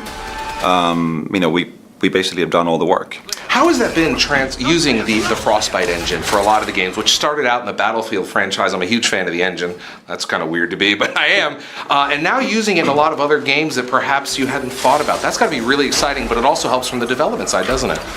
We started it back maybe 12, 15 years ago with the idea of, at the time we seemed to be making an engine every time we made a game, and that wasn't particularly efficient. So we decided we need to build a more modular, scalable engine. And it was never intended to be used outside the walls of DICE. Right. And then, now it's an engine that is used in, I would say, probably 80% of all the games that we make. I want to talk to you about Anthem. Earlier in the week, we saw it on stage at the Xbox briefing. It's our armor. It protects us from what lies beyond. Going on, as you would have seen in our 7-minute demo, it's an action open world RPG. Hey guys, what's up? Hey, what's happening? A social game where you and your friends go out on quests and journeys. It's a game that we've been working on for almost 4 years now, and it's a game that we see. Once we launch it next year, will be the start of, I think, maybe a 10-year journey for us. Hey Paul, you ready to go? We're just grabbing some supplies, just about ready. What are you going to use today? I decided to go with the Colossus. I'm going to use my Ranger. Try out some new upgrades. When we look at a game like that, and there's a lot going on, the environment is so dynamic, the play style is dynamic, there's the social drop in and drop out. The Xbox One X architecture, we talked about that a little bit earlier, but that really helps you unlock some scenarios that previously haven't been able to happen, correct? Yeah, I pushed the development team and told them that a lot of these open world, shared world games sacrifice fidelity, and because it's a technical problem. Yeah. But I challenged them and said, let's think about this in a way where we don't sacrifice fidelity, and we can basically get to the same level of fidelity or higher as you would in a secluded map, but in an open world map. I'll go low. You flank. And it took time to get that done, but with some smart investment in technology, some smart design, and an incredible art team, we got there. And I can firmly say that I haven't seen any open world game that looks as this ever, which is kind of what we wanted. Hang in there. Almost there. So it's been exciting, tough. I'm happy that we can finally show it to the world. And it's a game that I hope, it's an important game for BioWare, it's an important game for EA as a company. It's an important game for me personally. I've been very invested in this. What motivates me to stay, in this industry and push as hard as I can forward. Come on, be something good. Oh, yes! Jer's Wrath. Oh, nice. Really exciting. Well, I just want to say on behalf of everyone at Xbox, and more importantly, on behalf of all the gamers, we are looking really forward to seeing how EA and your development studios are going to unlock the power of Xbox One X. Thanks for your time. Thank you so much. All right, let's do this. See you on the other side.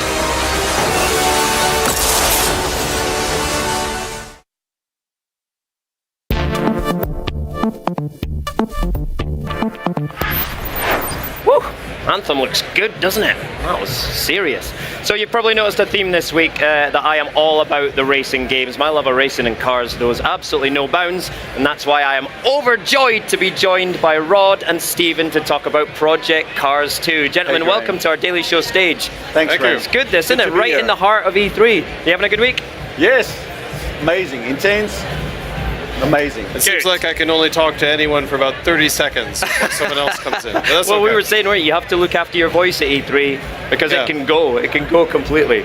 Right, let's talk about Project Cars 2. We've seen the latest trailer. Looks absolutely phenomenal, particularly running in 4K resolution. That's absolutely great.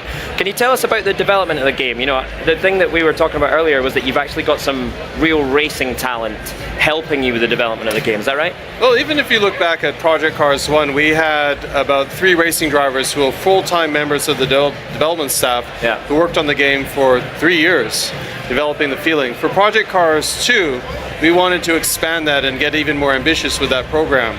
So we added in different racing drivers from a bunch of different disciplines, and we've got in some pretty big champions as well. So with Project Cars 2, we also have Rallycross coming in. So we made sure to get 2 young Rallycross champions. We're also pretty hardcore video game sim racers as well. There is a big crossover, isn't there, between racers and gamers? Especially with in the younger generation of racing drivers, they all drive at home as well. It's much more effective to drive at home than have to go and rent a racetrack. It's cheaper. Definitely. Yeah.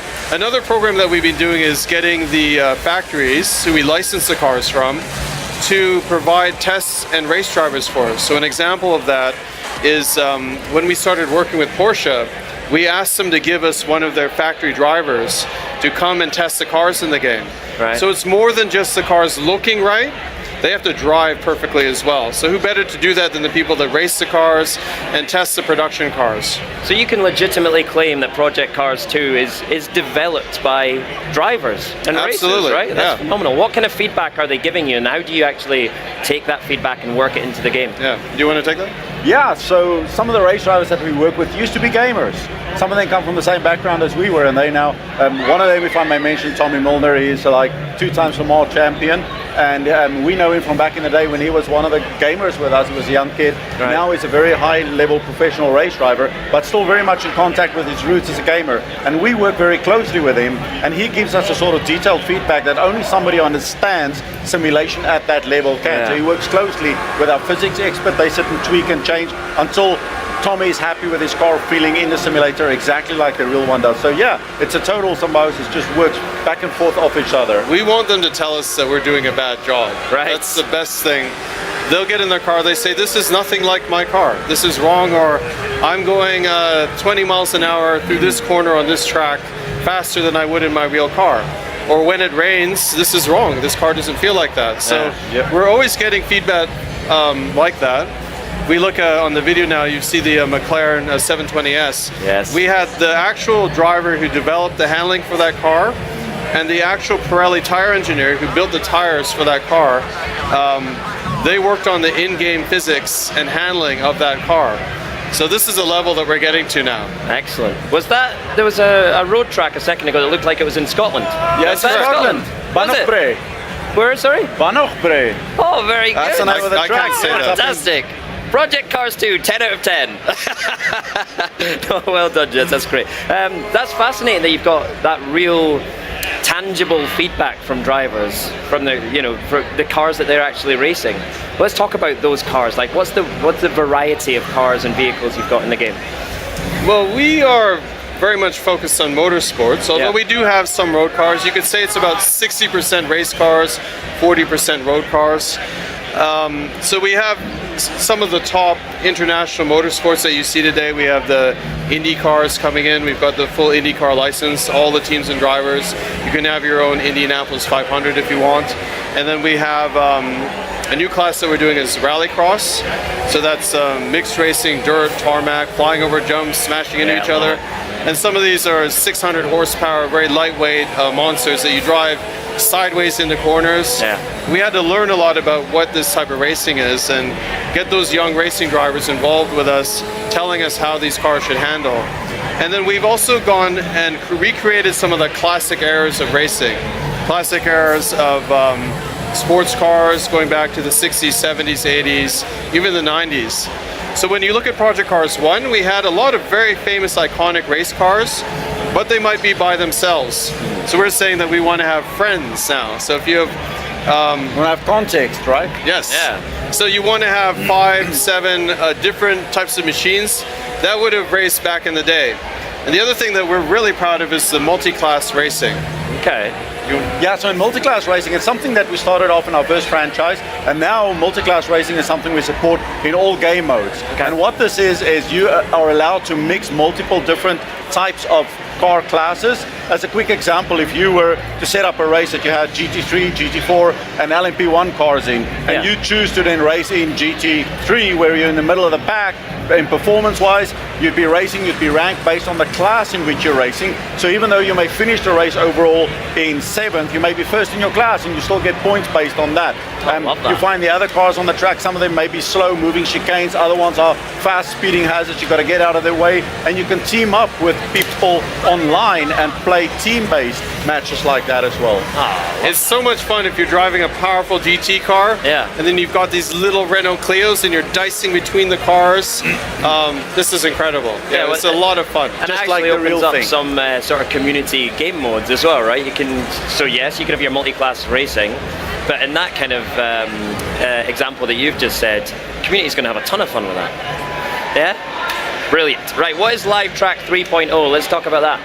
So, when you do a racing simulator, really any simulator, but specifically when you do a racing simulator, there are 2 major areas that you need to simulate. The one is the car and its tires and its mechanical underpinnings.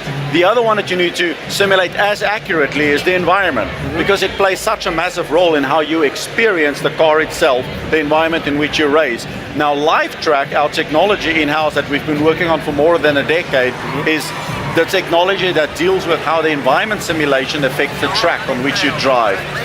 In our latest iteration, which is now at Live Track 3, we've done major iterations and minor iterations. On Live Track 3, we now take it to a whole new level where we have physics-based simulation of things like rain. So our rainfall is accurately simulated in, like, we measure how much water is falling from the sky. We simulate the surface properties, so you can have water fall on ground and it will absorb the water, but it will eventually saturate, and if it's on a slope facing the track, the water will start running down and pool up on the racetrack, and all of that will happen dynamically and in real time. And you can, if you drive through it, your tires will dissipate the water if it stops raining, based on what time of the year it is, because we also simulate seasons.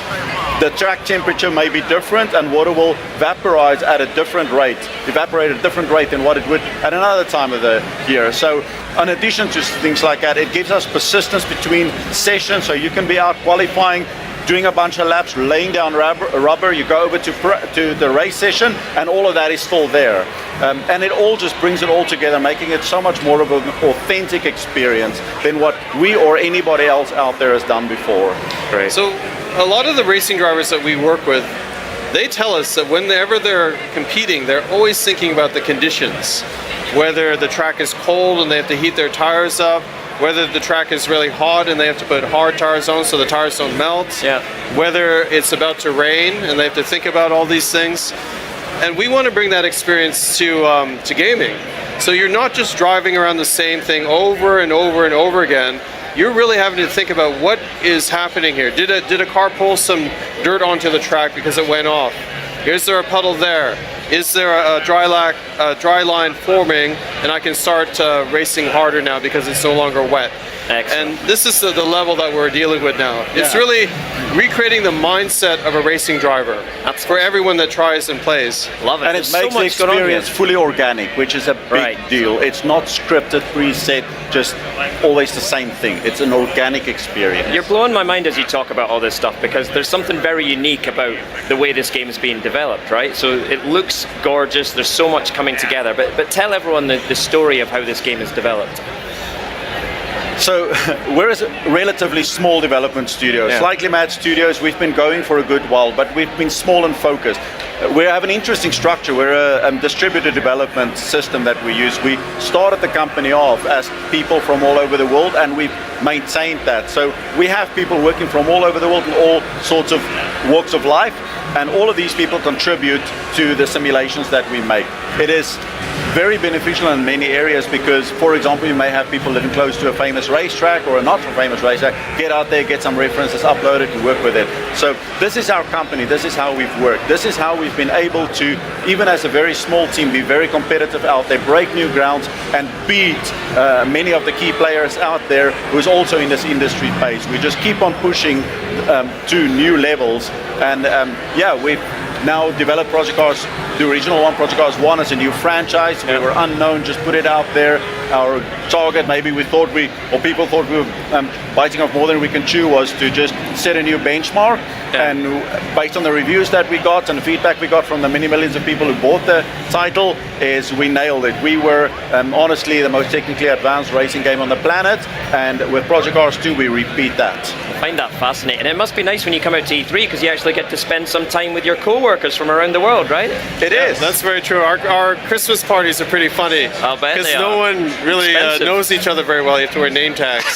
I love it. Very good. Yeah, we don't meet in real life very often, but it allows us to have a global footprint. It's also quite an attractive company to work for because we got a lot of veterans who've been through the system of game development for sometimes decades, and they're really done with crunching on video games and living under their desks.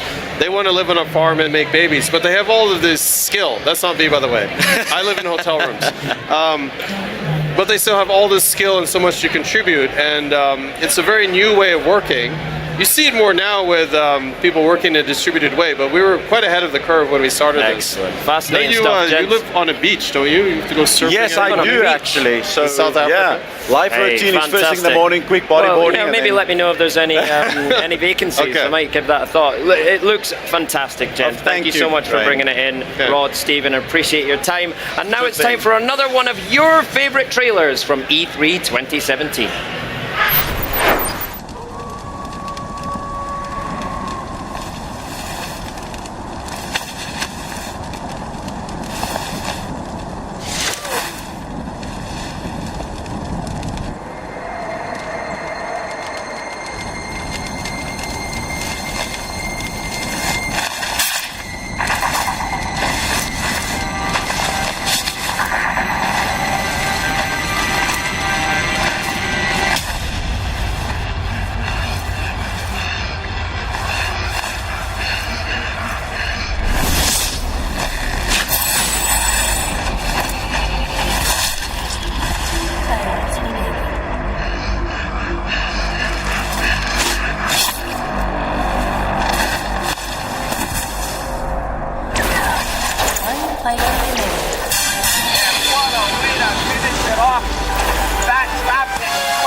Bloody Marrow has got a bit of an idea in his head to do something else instead.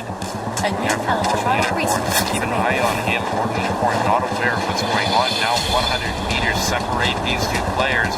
And Immortal Unicorn inside a cabin. It looks like that upline represented, picked up by the... Now we've got the cloak going on. You can see Immortal Unicorn here creeping up out of the cabin. Shot in the back of the head. It's no good for him. He's in trouble. There goes the bubble. How did that happen?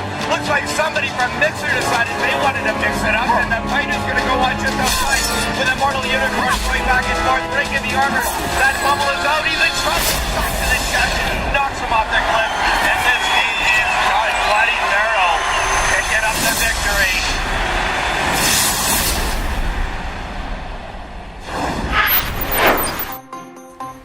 I should say it's Frank West, but I really like Cortana from Halo series.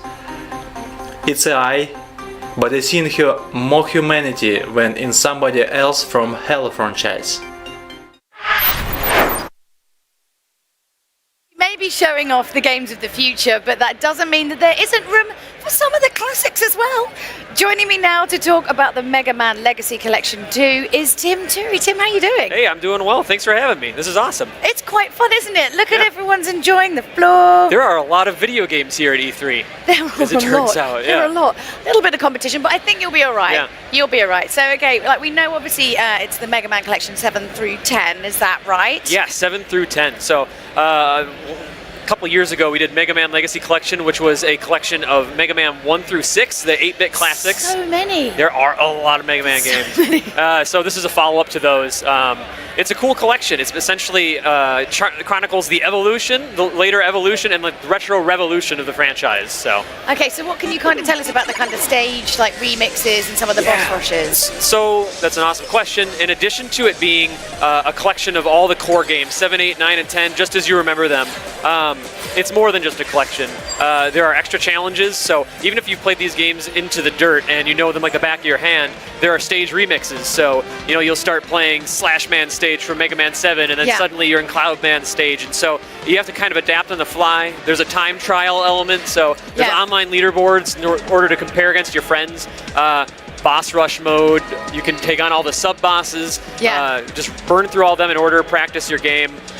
So there's something here for people, even the hardcore fans who have beaten these games tons and tons of times. So yeah, it looks, obviously this is kind of the old versions, but what can we explore in the museum mode? What's the museum mode all about? So in addition to the extra challenges, there's a Mega Man museum. So what's awesome, these games have a real legacy. They've been around since, you know, these ones specifically within this collection, the mid-90s, starting with the 16-bit consoles, and there's a wealth of concept art, storyboard designs, abandoned character sketches. You know, for example, there's Hornet Man from Mega Man 9. He originally started as Honey Woman.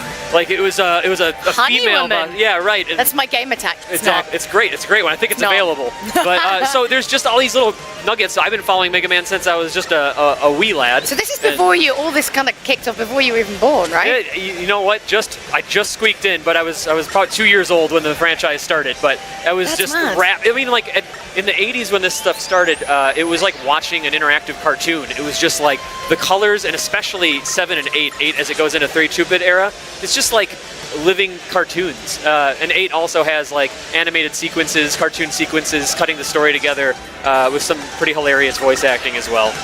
We do love hilarious voice acting. Can you tell us a little bit about the challenge mode? So what's new? Yeah, absolutely. So, you know, in addition to on Mega Man 9 and 10, we in addition to all the challenge modes and then the museum mode, we have a remix challenge mode, but also all the DLC, so the downloadable content for Mega Man 9 and 10. So even though Mega Man 9 and 10 came out within the last decade, they look and play like classic 8-bit games. And there was extra stages that were added to 9 and 10, and extra playable characters. You can play as Proto Man, who has an awesome shield, a cool scarf, Base, who can shoot in multiple directions. So these extra playable characters are included in the collection as well. They have their own challenge modes specific to those characters. Okay, so can you tell us a little bit about the difficulty in reducing the options for these collections? Because I imagine, like, your desk is just like full of like mad notes of like, because there's just so much and you've got to pick through it all, right? A lot, yeah. Yeah. So on top of that, like these games started in the 80s when video games could be very, very challenging, and we want the core experience to be there for people who loved it, but there's some people who are like, man, this Mega Man franchise is pretty cool. I hear awesome things. Yeah. I don't know where to jump on, and they might be a little overwhelmed because, there's spikes. Video games are quite, some are quite easy nowadays, They and I can- don't think people really understand how difficult it was in the 80s. Where it came from. These Mega Man games, I think specifically 9, it can be really, really brutal. One-hit kills. So there's a save checkpoint system, so you can. It kind of takes some of the hard edges off if you want a little bit of help, and there's also an option to reduce damage, like extra armor, kind of. So Mega Man can take a few more hits before he explodes. Okay, I like that. Yeah, I like that. it's Because, nice. I do like the fact that I could just hide behind a wall and suddenly everything regenerates and everything's cool again. Right. But that's just me. And we actually have a community question from our Mixer chat. So does this Mega Man game have the same feel as the old games? Is it hard? Well, we've kind of covered that a little bit. So it does have the difficulty, Yeah. but there are a few little sneaky add-ons to just make it that little bit easier, should you not be so good. So it's, if people have been playing these games from the classic series, like the 8-bit franchise, they took all the elements that made those games great and carried it forward. So it's still about running and jumping through colorful levels, taking on robot masters, taking their abilities and using that ability to take on other robot masters, like almost a rock, paper, scissors element. But the series really did evolve. There's a charge ability, he can slide, his robot companion dog Rush can turn into power armor for him, so he can be Super Mega Man and fly around. Yeah. So they all represent something a little bit different in the franchise's history, but it's a really fun collection that is basically a snapshot at different points in Mega Man's career, basically. So for you, having kind of worked on this game, what would you say personally are, because you have, like you say, you look through kind of all the old concept art, you dig like deep into the lore, like you obviously know it inside and out. What's personally some of your kind of favorite bits, like things that you found or things that you've changed? Like, what are you most proud of? Personally, speaking for the development team in Japan, I think the remix stages and the museum is a really great way to celebrate. The games stand well on their own, but I get a sense of pride in just taking those elements and remixing them together so that, just a different way to celebrate these. And the museum is just such a fantastic way to really take a look at this beautiful concept art, these polished final art files, the storyboards that tell the original story of like these characters that came to mean a lot to me as I was growing up and everyone else. But it's just a very well done, faithful collection of these like absolute classics, and especially something like Mega Man 8, which came out in the mid 90s, and I think that people should revisit it. I played it back in the day. I thought it was fun, but coming back to it now, and I've just had a blast revisiting these. It's an awesome gameplay experience that absolutely holds up. It can be challenging, but I hope that people watching are up to the challenge. Is it kind of amazing when you get sort of, fans who've been there right from the beginning, playing this now and still loving it? Because really, that's the worry, that you don't want to alienate them, obviously. Right. Is that kind of the best part of the job, meeting the fans? Because it's a huge nostalgia. It's great because I'm one of them. I've been ever since I was like a 3-year-old in a basement. Like my cousins had to pull a controller out of my hands because I was just like wanted to play more Mega Man. And now it's like on this side, just being able to celebrate the franchise, some of these games that I just grew up loving, and sometimes cursing at in frustration. But there's this beautiful thing about Mega Man where it's just like, that was really hard. I'm really bummed out I got killed, but I can I've done it now. Yeah, you can do it. There's this motivation. The music's amazing. I'm a big nerd for video game music, and Mega Man has some of the best. And so it's always fun to celebrate with fans that, whether they're newcomers or have been along since the beginning. Oh, well, look, thank you so much, Jack. It looks absolutely spectacular, I have to say. So congrats on that. Thank you so much. Yeah, it's going to be out on August 8th for Xbox One. Fantastic. Well, and now let's take a look at the newest expansion to Battlefield 1. Услышишь гром и вспомнишь обо мне. It is a bit of a revolution in Battlefield, right? That's I heard right. you say that on stage. I did, yeah. Why don't you take us through again, for those who didn't see it, what that means for the game? Okay, yeah, so we're changing the game in 3 big ways. The first, we've been changing our two monthly updates when updating the game. So that's how we're going to be introducing the 2 new night maps that we talked about. А сердце будет Как тогда? We've also are taking players to the Eastern Front, and that's going to be a big thing. That's the largest front in the World War I. And so that's kind of, for us, that's another revolution that we're seeing here. We've been playing on the Western Front, now we're moving to the East. We're doing some big gameplay changes. So we're going to be making a richer progression system, and we're going to be making a deeper operations experience. So you talked about maps. Nivelle Nights. Yeah, Nivelle Nights, correct. That's coming in June, That's correct? coming later this month. Nivelle Nights is our first night map, and it's amazing. It's going to take place on French soil, and you're going to have trench warfare. This is what our players have been asking for. We want trenches, but we had to do it the DICE way. You know, when you think about trenches, you think, well, it's going to be kind of boring. You're hanging out in trenches, and then you're kind of waiting for people to storm. Not this way. We created a no man's land between two sets of trenches, lots of cover, lots of things to do, and this is the first of the night maps. Well, I think the big thing for us is that we do this for the community. I mean, we want people to enjoy the experience. That's the whole point of it. We love the Battlefield moments, and we do really want to see more of them. And the stuff that people pull off, I didn't think was actually possible. It's incredible, and that's the kind of stuff. That's what makes us keep going. Now, I wouldn't be doing my job if I didn't ask, because I heard you tease it. I believe I heard the word competitive used with Battlefield. Yes, I know you you did. can't say much, and I know Mic PR drop. is over there, but why don't you tell me what you repeated on stage? So what I can say is this. We are really excited about the competitive environment. We'll have a lot more to say in Gamescom. But for now, what I can say is we've been listening to the community, we've been partnering with our community and with the players to make the best experience possible. And we know what you're asking for, and I believe we're going to deliver. Oh, rats. No, really, rats. Lots and lots of rats in the new game, A Plague Tale: Innocence. And joining me now to tell us more is David of Asobo. David, I'm really excited to talk about this game, right? A Plague Tale: Innocence. It's not quite the cheery subject that maybe we've had from some of our other games, but tell me some of the influences you had for A Plague Tale: Innocence. Actually, there were several, even outside of the video game. One of the key things was the tale we all know when we were kids, Hansel and Gretel, the pipe, Master one, all these things which are actually tales for kids, but pretty greedy and sad. Yeah, and scary stories. It's really part of the DNA. Another thing in the movie.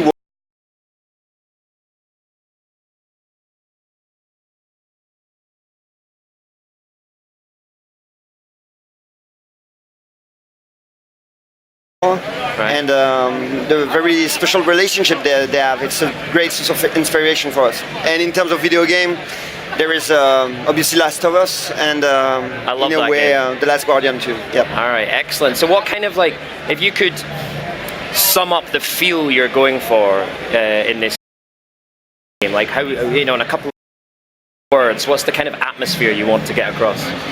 It's really about this friction between those two kids and their innocence. The very special bond they will have together as kids, and how we put them in the very crude and hard context of the Middle Age in France.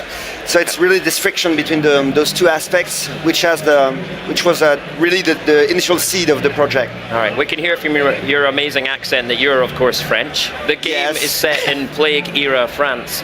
Why did you pick France, and what was the kind of the significance behind that? Yes, actually the Middle Age was perfect fit to make those characters shine into it because of it was crude, it was violent.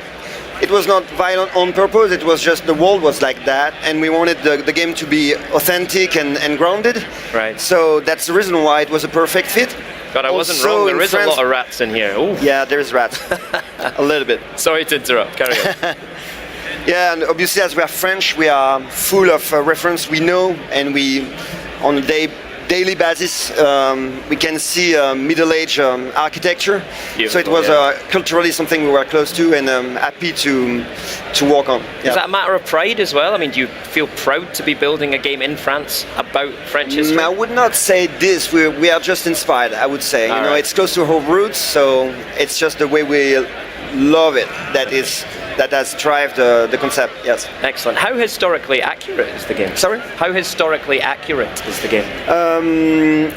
we work a lot on this. We even talk to historians in order to see how we can adjust some aspect and be sure that we don't lie, because we want the experience to be grounded. Yeah. But it's not an historical game. It's not about telling people how the world was, but more trying to keep it as real as possible. I would say, except the rats, which are just at the frontier, I would say. Right. But yes, for example, the weapon, the tools, and the way the clothes, all those things, and the architectures, all of this, we try to be as close as possible to the real world and real story. Okay, using darkness and light is a real part of the game. Tell us more about that. Basically, I would summarize by saying that Hugo and Amicia will play against Inquisition in one side and rats on the other side. Okay. And that they will most of the time use Inquisition against rats and rats against Inquisition. Okay. And that the light and shadow gameplay, because basically the light repulses the rats, but when you have a light, Inquisition will see you much more easily. See. And when you don't have lights, you may be more hidden from the Inquisition, but a better prey for the rats. So it's basically where the player will have to manage his path. Okay, we've talked about the rats a lot, but the rats are they're kind of your weapon in this game, right? Is that fair? It's both a threat and a weapon. Right. It's how we play with it. We want them to be scary and impressive, but at the same time, you feel so powerful when you use them against the Inquisition. All right, fantastic. Well, I'm getting all shivery thinking about rats all the time. David, thank you so much for your time. Best of luck with the game, okay? Thank you very much. And now it's time for another one of your favorite E3 trailers. Behold.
Light and dark. Let's finish this. Welcome to the show.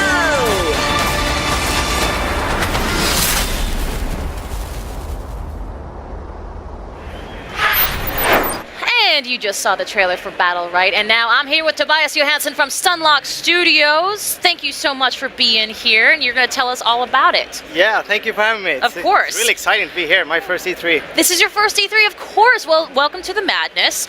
Let's talk about Battle, right, though. It's not a traditional MOBA, is it? No, I mean, as we call it Team Arena Brawler, or TAB for short.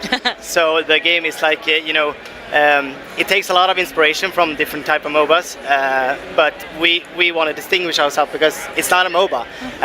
We have a lot of elements from like WoW Arena and a lot of like fighting game also, the quick reaction type of counterplay, and the game mode is 3 versus 3 or 2 versus 2, and it's best of 5, and it's just a death match. So it's like nothing else to worry about, just a death match. It's just a hybrid, sounds like. Yeah, it's a really hectic game, and the big thing is that everything is skill shots, which means that you move around with WSD, and you move and shoot with the mouse or with the sticks on the controller, and so you can dodge and everything and you can also miss anything.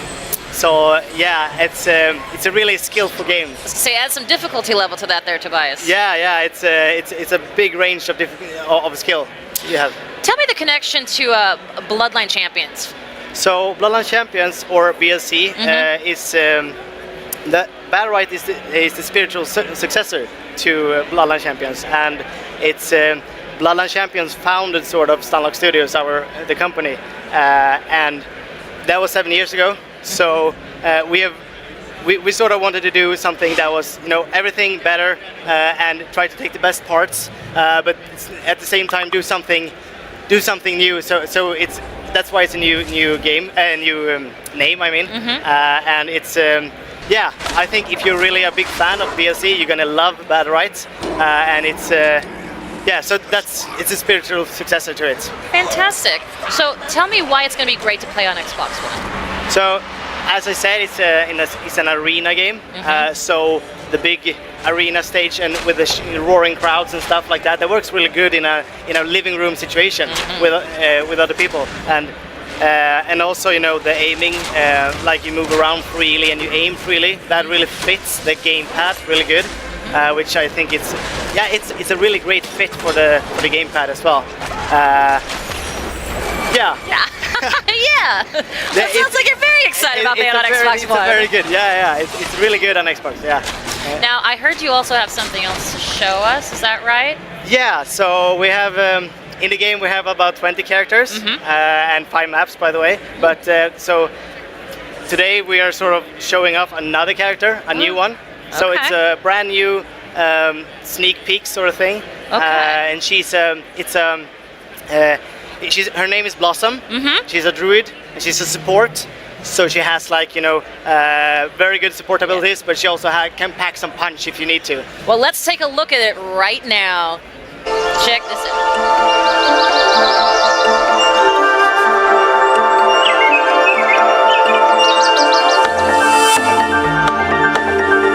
Follow your lead.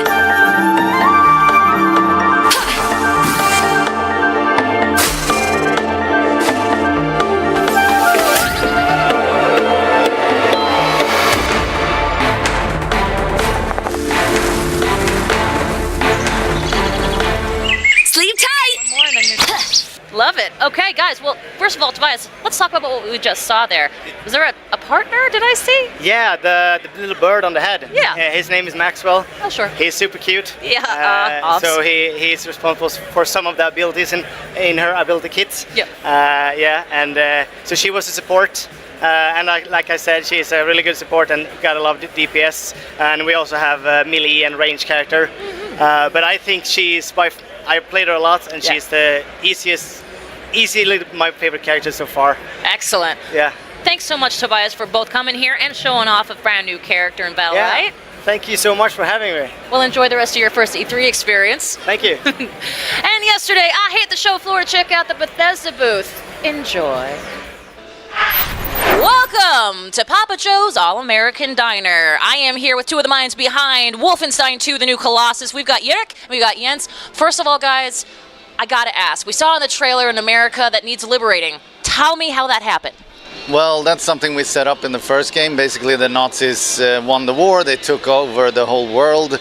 And so we revealed that they also took over the US in the first game, but you never really got to go there. You think your hero, William Joseph Lescotch. But this game is all about liberating the United States of America and using that as a platform to liberate the rest of the world.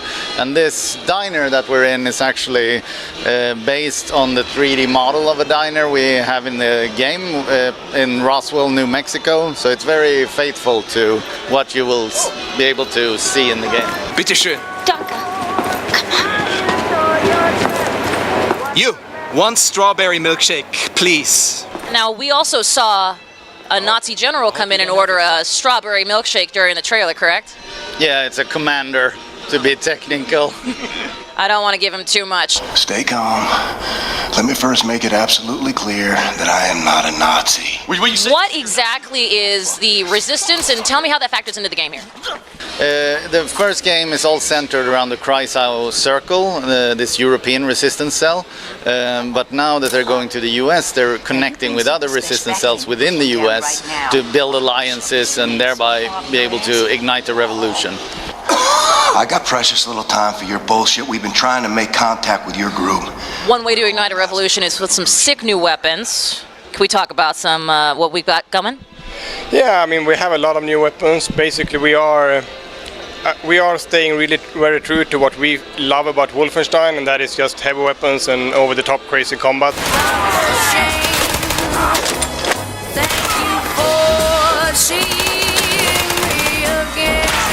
And this time around we are taking that one step further, so we have a lot of even more heavy weapons and also a lot of upgrades for our weapons.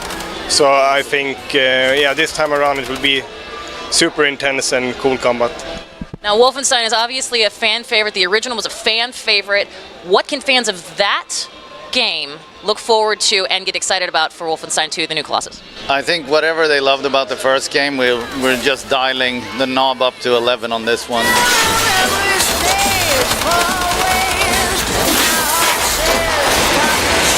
It's cool to work on. I think they'll have a ton of fun playing it. Well, thank you so much for the Bethesda booth diner tour. Appreciate it, you guys. And now, back to you guys on stage. Well, I'd have to say that my favorite character on the Xbox platform is this guy right here behind me, John 117, otherwise known as Master Chief. I just remember so many great times playing Halo, being the Master Chief, running in, attacking those brutes. It was a great time, and he by far is my favorite character to play as in any video game. One of the biggest surprises from the Xbox briefing was the reveal of crazy survival game, The Darwin Project. And here to tell us all about it is Simon Dover. How are you doing, Simon? All right? I'm good, and you? How are you doing? Oui, ça va bien. Et toi? I'm going to do my little bit of French. Not Your very French much. is perfect. Thanks. It's awful. So I saw that some news outlets are now kind of referring to this game as kind of like part Overwatch, part kind of Hunger Games. How do you describe it? I kind of saw this critic a lot. We get compared to Overwatch, and to be honest... That's not a bad thing. I mean, Overwatch is incredibly popular. Yeah, and people seriously? love it. I don't know how to say that I really am flattered about that, because actually Overwatch is amazing. And whereas we are just a small indie studio, you know what? 1 year from now, last year we were two of us, me and my girlfriend, in the kitchen of a small apartment talking about this project, and now we're just a small team of 12 guys that are really passionate and believe in the project, but it's just the 12 of us, and we've been working on that for like 9 months. Yeah. That being said, we are Blizzard fanboy like most of the gaming community, and we really respect Overwatch, and we do actually use their fun-centric approach. Yeah. Whereas you think about everything for it to be as fun and awesome as possible, as opposed to realistic. Yeah. Well, I mean, that's the beautiful thing about Overwatch, is that kind of, you can go quite deep into it, but it has got that element of fun. And sometimes, if you want to inspire a lot of people to play, it needs to be fun. It can't be punishing, otherwise people just quit, right? Yeah, exactly. And that's the thing. We really think about it as a game. And in most battle royale games, they are a realistic shooter, and everything is designed to be like reality. They imitate the recoil, they imitate the speed of the bullet, the behavior of the weapon. Whereas when we think about anything, we're like, okay, let's make it awesome. So when you attack someone with an axe, for instance, the guy will fly 30 feet back. Does it make sense? Not at all, but it's super fun. So. But it's awesome and fun, and that's why we play video games. Yeah, exactly. So and for the Hunger Game part, it's a coincidence. I never saw. No, it's a joke. I was like, how could you? Okay, it's just quite a popular movie. No, I think that actually Hunger Games will if we had Hunger Games happening in Canada, it will probably look like that, with people fighting with axe in the snow. So yeah, let's say that it's Hunger Game in Canada, and that's cool. That makes sense. But there might or might not be a lumberjack suit coming up. But also, if it was the Hunger Games in Canada, no one, they'd be too polite. No one would kill each other. They'd be like, no, okay. Anyway, I'm not saying that the contestants are from Canada. No, I know. I'm just teasing. So there's got lots of very interesting elements in this game. Tell us a little bit about the show director mode. Like, what's this all about? Okay, so first of all, I will say that the first element about the show director is a mist reveal during the E3 Microsoft press conference. Yes. Because this shoutcaster, the guy who was shoutcasting, he was the show director. Basically, what you've seen in the E3 trailer, it ends up with this big drone. And this big drone is actually the show director, and it's a playable character. It's a new role. Oh, that's clever. And it's a bit like Hunger Games. You know, these show director who can control the arena and send dogs, and they basically, so it just all started. The cool thing with Battle Royale game is that they are super fun to watch. Each time you make a Battle Royale game match, it creates its own small emergent story that is different each time, and people like to watch it on stream. So our first idea was to think, we need to create a tool set so someone can capture all the best moments of the match and really show them easily. But once we did that, we were like, you know what? Would it not be fun if you could actually interact with the match in real time? And we started to create all those crazy powers. So now you can send nuclear strike, you can close zones, you can even like remove gravity or make a player wanted. So this is brilliant. It's like in-game like trolling, isn't it? Yeah, like you can really mess with people or help or hinder them, right? Yes, That's exactly. clever. So basically you can not only show everything to the people, you can make it, you have tools to make it entertaining and fun. And there might I like the power of that. I'm loving it. You do feel like God. Yes. And actually player will start to be a bit obedient to you as the show director. So maybe this role is for you, I don't know. Tell us a little about some of the characters in the game. Like, who are we going to be playing as? So there's two characters, the guy and the girl. I'm saying that because it is actually not a character-centric game. I know that this is the perception that people had based on the trailer we made. But actually, it's all about customization. You can change the look of your character, the suit, you can change the ability. So actually, there's infinite amount of character because you craft your own character. You can choose his visually the identity, but you can also choose his ability. So basically, the craft wheel, the 12 items that you can craft, you choose each of them individually yourself, so you have your own character. Yeah, it looks so good. It looks super duper fun. So obviously we want to talk a little bit about kind of the zone closing. So obviously you start off with quite a wide area, and as it goes on, it kind of gets smaller and smaller. How does that work, and how long does it take to happen? So now I have to admit that we pick a few cues also from the movie Battle Royale.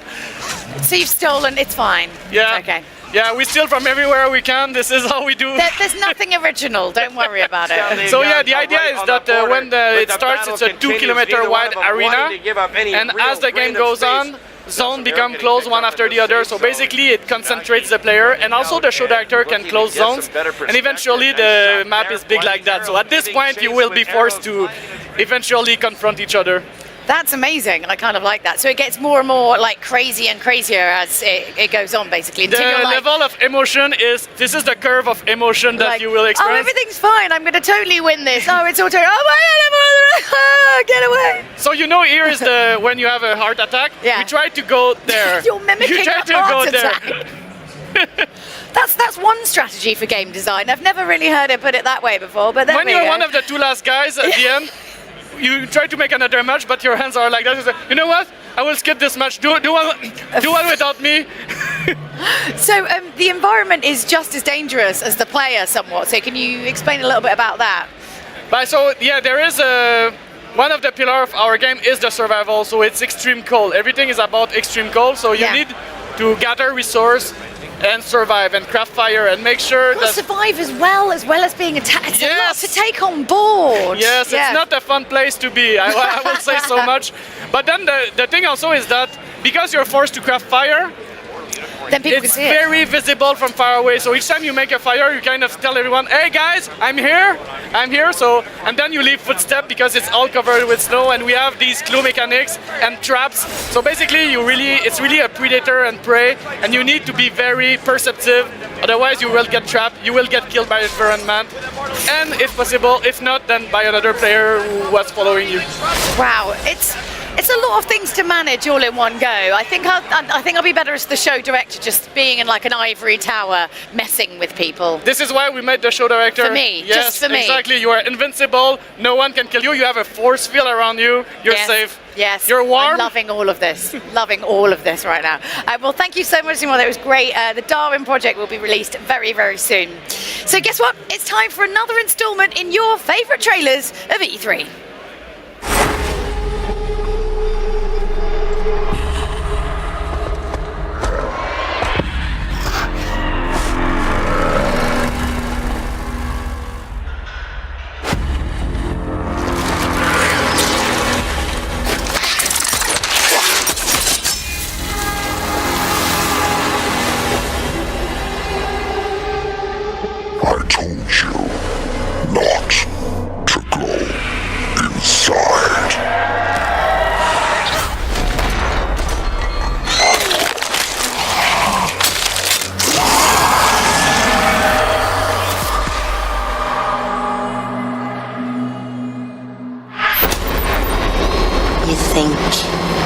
Your hero.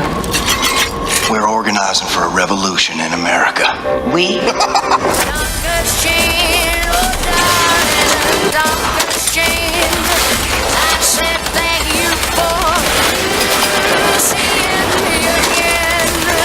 You take freedom away from the American people, you're playing with fire.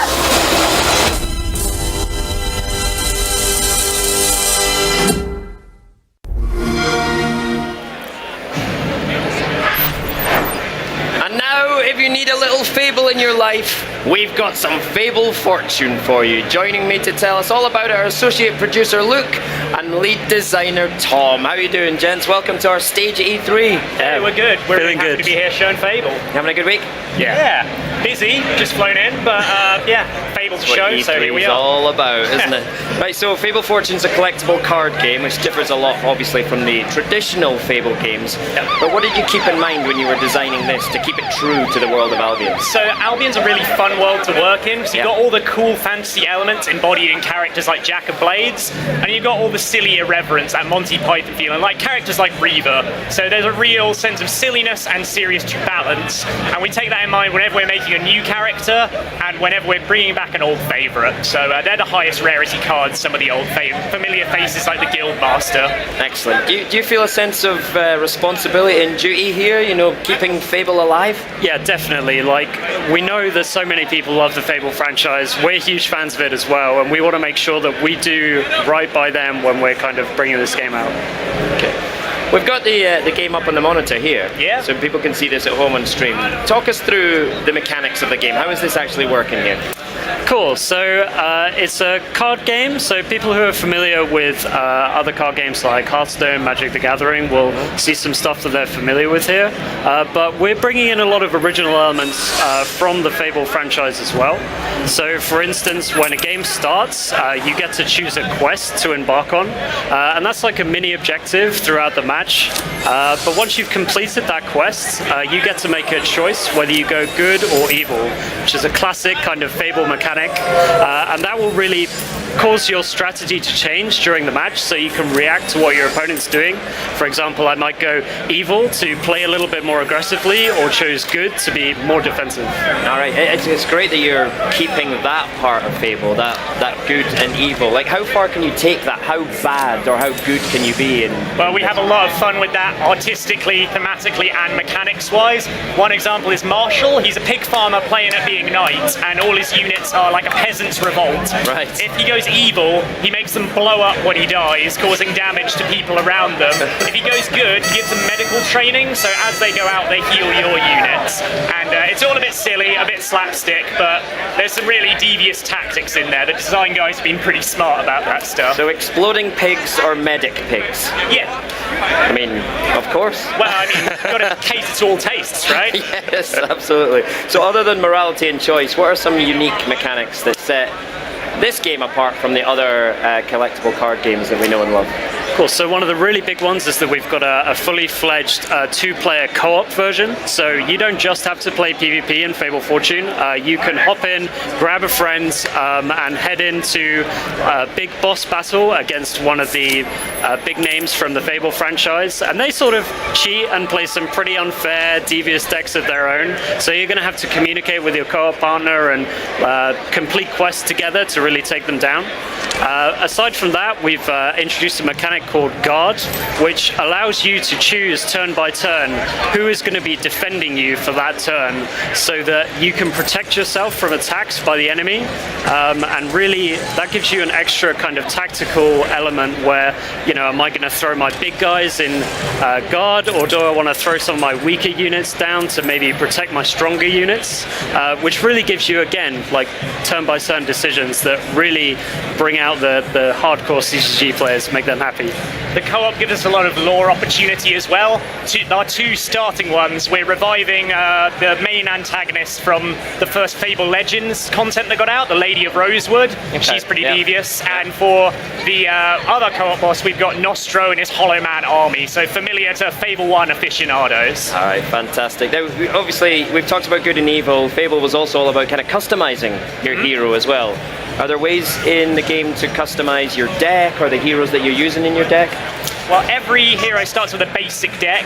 You can customize it with whatever you want. So you can have a deck of all Hollow Men, or all Hobbs, or all Peasants if you want to go that way. Yeah. So there's all sorts of things you can do. The good and evil is fun visually as well as mechanically, because Marshall, the example I raised before, if you go good, he's a bit of a protective paladin with shiny armor. If you go evil, he's like a mercenary coated in like boar skin, and he's got a pitchfork. It's pretty threatening. So that's where the customization's coming in, kind of on the fly as you're playing and you're making those choices. Yeah, you see it visually. Exactly. It adds an extra weight to going good or evil, because not only have you got all these cool mechanics, but you now have a really cool looking hero as well. All right, you've mentioned a bunch of names familiar to people who love Fable already.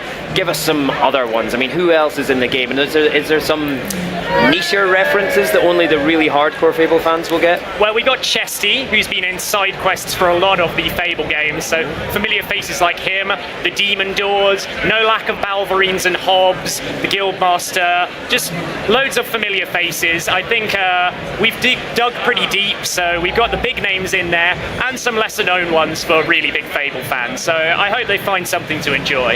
Is that a challenge to keep the Fable sense of humor going? Like that's because that's why a lot of people really resonate with Fable, right? It's that very British, silly sense of humor. Yeah, because we at Mediatonic always place a lot of emphasis on humor, and Flaming Fowl, our partners, are all ex-Lionhead, so they're very familiar with the franchise and help us tweak things around to get not only really impressive visual designs, but keep that humor, keep that Fable feel right to our core. Great, fantastic. What's next for Fable Fortune then? So July 11th, we're launching into the game preview. That's my birthday. Hey, happy birthday! That's wonderful. We'll have to get you a code or something. Or, you know, don't spoil the surprise. But July 11th, we launch into the game preview program. $15 gets you in for early access. We'll eventually be rolling out to full release, free to play for everyone. But players who get in early get 20 card packs and a load of exclusive content. So hopefully a lot to be excited about. Excellent. Gents, thank you so much for your time keeping the fire burning for Fable. Great stuff. And now, yesterday, Larry got a closer look at Assassin's Creed Origins. Enjoy. Assassin's Creed is back, and it's going to be on Xbox One X. It's going to be huge. I am here with Ash Ismail. He's the game director. Ash, great to see you. It's an absolute pleasure to be here. What a great week for Assassin's Creed. Now tell us about Origins and how it fits in to the Assassin's Creed universe. Yeah, so Assassin's Creed Origins, you know, it's a project that we started 3.5 years ago, right after Black Flag. It was a passion project. We wanted to tell a story about the origin of the Brotherhood. We wanted to tell a story that was a milestone for the series, that made sense for the rest of the games and the different medias out there for Assassin's Creed. And to tell a story about the birth, we needed to go to a place that was epic and grand and exotic, and so we went to ancient Egypt. The cradle of civilization. Exactly, which happens to be the cradle of the Assassin's Brotherhood. Yeah. It just happens to be. Yeah. So it's an exciting place for us to visit. You know, I think Egypt elicits mysticism and a fancy even today. And we wanted to play with that. We wanted to go to this wonderful world, do it justice, do it respect, but also have players be fully immersed in an ancient Egypt that has a lot of discoveries, things to do, things to find, what's underneath the pyramid, climb the pyramid if you want, slide down the pyramid if you want, have fun in the world. Tell us about the main character, Bayek, because there's something cool going on there. Yeah, so Bayek, he's a native of Sia, which is a desert oasis. Yep. So he's a Magi. Magi's were these ancient line of warriors who were protectors of the Egyptian way of life. So we are in 49 BCE, which is at the height of Egyptian grandeur and accomplishment, but also at the beginning of its demise. You know, the line of pharaohs is about to end, the gods are going to die. And so Bayek, being this representation of ancient Egypt, who does he have to become, or what does he have to do to be part of this new world? That new order is coming, a new world order is coming. And that's the adventure we go on. It leads to the birth of the Brotherhood as we knew it from AC1. So we're about 1,000 years before AC1, and so everything related to the tenets, the symbolism, the hood, the idea is that it's born in this game. I want to talk about, you know, in the Assassin's Creed universe and the gameplay, Eagle Vision's a huge part of it. Yeah. You guys said, no, we're not going to do Eagle Vision. You're going to be an eagle. That's kind of, we saw that in the trailer. That's kind of cool. It's super cool. It's one of the first prototypes we did way early on. We knew we were doing this huge, wonderful world, majestic, beautiful world, and we asked ourselves, how can we get players to see it from a different perspective? This was actually a learning from the ships in Black Flag. When you go into the fast travel and the camera pulls back, that was an unexpected result of saying, okay, this is cool to see the world from a further perspective. And so we tried different things, and it came up with an eagle, which naturally linked to, you know, the symbology of the Brotherhood. Yep. So it just made sense for us, and it allows us to show off the beauty of the world, the massive draw distances that we have on Xbox One X. I mean, I'm so thrilled that we're able to show off the beauty that our artists and our engineers have been able to push for this game. I want to talk about that for a second, because you worked on Black Flag. Let's not forget that. Yes, of course. It was a beautiful project for us. But you mentioned about the engineers working and bringing this game to Xbox One X. I understand it was I don't want to say easy for you, but it was easier than expected. For sure, you know, as soon as we got our hands on the console, on the hardware, you know, we have really brilliant engineers. They took it, they assumed it, and literally within a few days we had it up and running. It was amazing. The guys were actually quite thrilled. You know, it was just to see what the game looks like at 4K. Yeah. I mean, it's beautiful, and I'm so proud of the team and the art that we have, and our engineers are brilliant. And so to be able to showcase their work even better, to be able to show this world and do it justice. You know, Egypt is huge. To be able to just physically show how far it is that goes into the horizon at a high fidelity. It's wonderful for us, absolutely wonderful. I want to talk about the weapons. Weapons are always a big part of Assassin's Creed. What can we expect in terms of Egyptian weapons? Egyptian weapons. So Bayek being a Magi, so ancient line of warriors, they were trained in many different forms of combat. So we have a ton of melee weapons, a ton of bows, types of bows. We tried very hard to mix in an RPG element into the game, so action RPG element. In terms of Egyptian equipment, Egyptian weapons, we have the Khopesh sword, which is the classic curved sword. But we have spears, we have blunt weapons, we have heavy axes, we have swords, we have dual wielding. We have a ton of weapons. We wanted this game to really be about crafting the type of character you want it to play. That goes on the stealth side as well. If you're not really into the combat stuff, you want to be a stealthy assassin, there's a progression system just for that. You have to craft hidden blades, you have to upgrade your stealth damage, that kind of stuff. Because you're going to need it, because boss battles are back. Yes, we wanted epic boss battles in Assassin's Creed. That was an intention from very early on. We show off some of that stuff here at E3, so for people, I would love for people to come by and check it out. We're super proud of the combat system, the fact that we have epic challenges that are in the main story, the main quest line, but also a ton of optional side quest bosses that are there for those who love the challenge of the combat and want to go deeper into it. I want to talk about exploring. Exploring always fun in Assassin's Creed, seeing where you can go and what you can do to kind of plan your attack. What about exploring the entire country? Can you do that? Of course. You know, we really built a country here. We really built Egypt. We try to do it justice, and we play with that. We want people to explore all these monuments, these epic pieces of architecture. You know, the pyramids, the Sphinx, but countless tombs, and even the wildlands of Egypt. Egypt was incredibly varied in its landscapes. It's not just deserts. There's lush lands. There's the Nile Delta. There's the Eastern Mountains. And we try to fill this world with amazing content, amazing discoveries that are not just there to be there, but are also deeply tied to the story of Bayek and the story of the Brotherhood. Why is Egypt the perfect place for the Brotherhood to begin? It's all in the world. There's a lot of nitty-gritty details that we want people to just have fun exploring and get lost into this world. Tell us about some of the other new features we can expect in Assassin's Creed Origins. So when we started this game, we asked ourselves, how can we reinvent AC, but still make an authentic AC experience?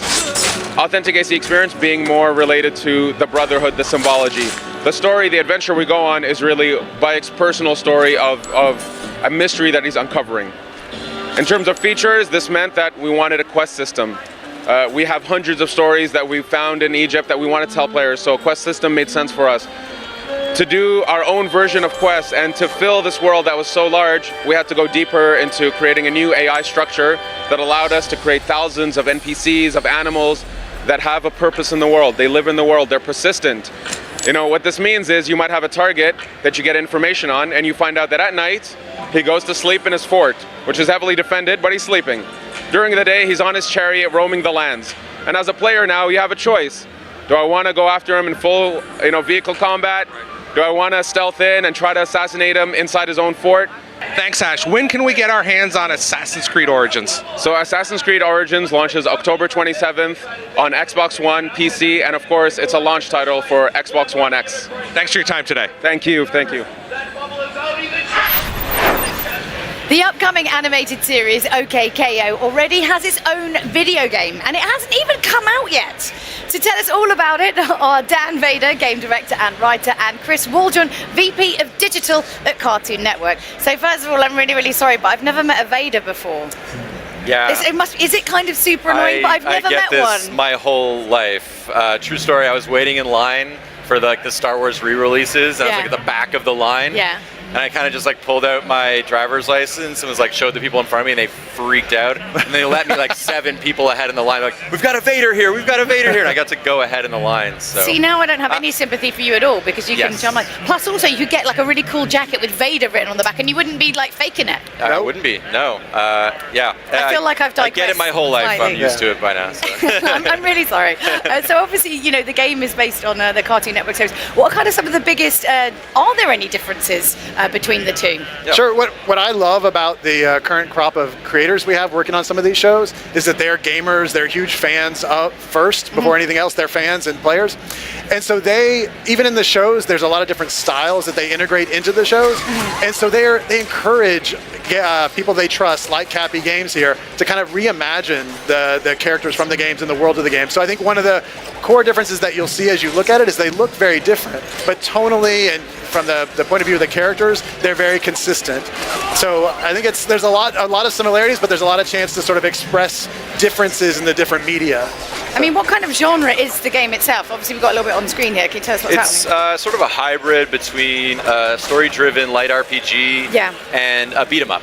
Okay. The reason for that is the show. I mean, there's a lot of fun robot bashing action, but there's also a lot of story and heart. So it didn't make sense to do one or the other. We would kind of smash them together and did both. I mean, it's always a bit of a worry when there's a kind of game version, of anything really, be it a comic book or a film or anything. So how did you kind of go about making sure that it had all the right elements in it? I mean, how do you pick? What goes into it? Well, I mean, that's the interesting thing about this project is usually when you're making a game based on a thing, it's already out, it already has a fan base, and you kind of have a prescription of what you're supposed to do. We got to make this, we got to have these characters, and that's kind of not that fun for us. And so, because this show isn't out yet, and we kind of been given the keys to the Cartoon Network car, and we're sort of joyriding it, and we only want to bring it back without any scratches on it. So we kind of just get to pick and choose from the things that we're seeing being developed in the show and put them in the game. So we're kind of building it based on our own fandom at this point. So that's kind of cool, actually. It's very rare that that's happened. Very cool. That's why we wanted to do it. I mean, absolutely. I don't think we definitely wanted to break the mold and try something different about how we develop IP. And so we're doing it. You start with the show, you start with the game at the same time. You mix the two types of creators who don't normally work together, right? It's two different processes, but kind of blending them together creates something completely different and completely new. And that's, for us, is a benchmark for what we want to do going forward. So what are POW cards and what's a Powie Zowie? Like, what's this? So there's a funny story about the Powie Zowies, but POW cards exist in the show, and we just love them, and all the characters in the show love them, so we've brought them and made them a major component of the game. So it's essentially like a hero card. Like every hero in the world has a POW card, and they have a POW card hero level. And so in the game... Like Top Trumps, if you're from the UK. Sure. And then so Powie Zowies... that's one of the main mechanics in the combat. It's essentially like, have you ever played Marvel vs. Capcom? Like the call-ins, the assists, right? Right. So you'll be fighting, and then you'll be able to press a face button and then call in these heroes to do like a special move. And we were calling them this really bland, dry design term while we were building the game. They're called hero assists, but we knew we needed a better title. Yeah, that's boring. Yeah, it's terrible.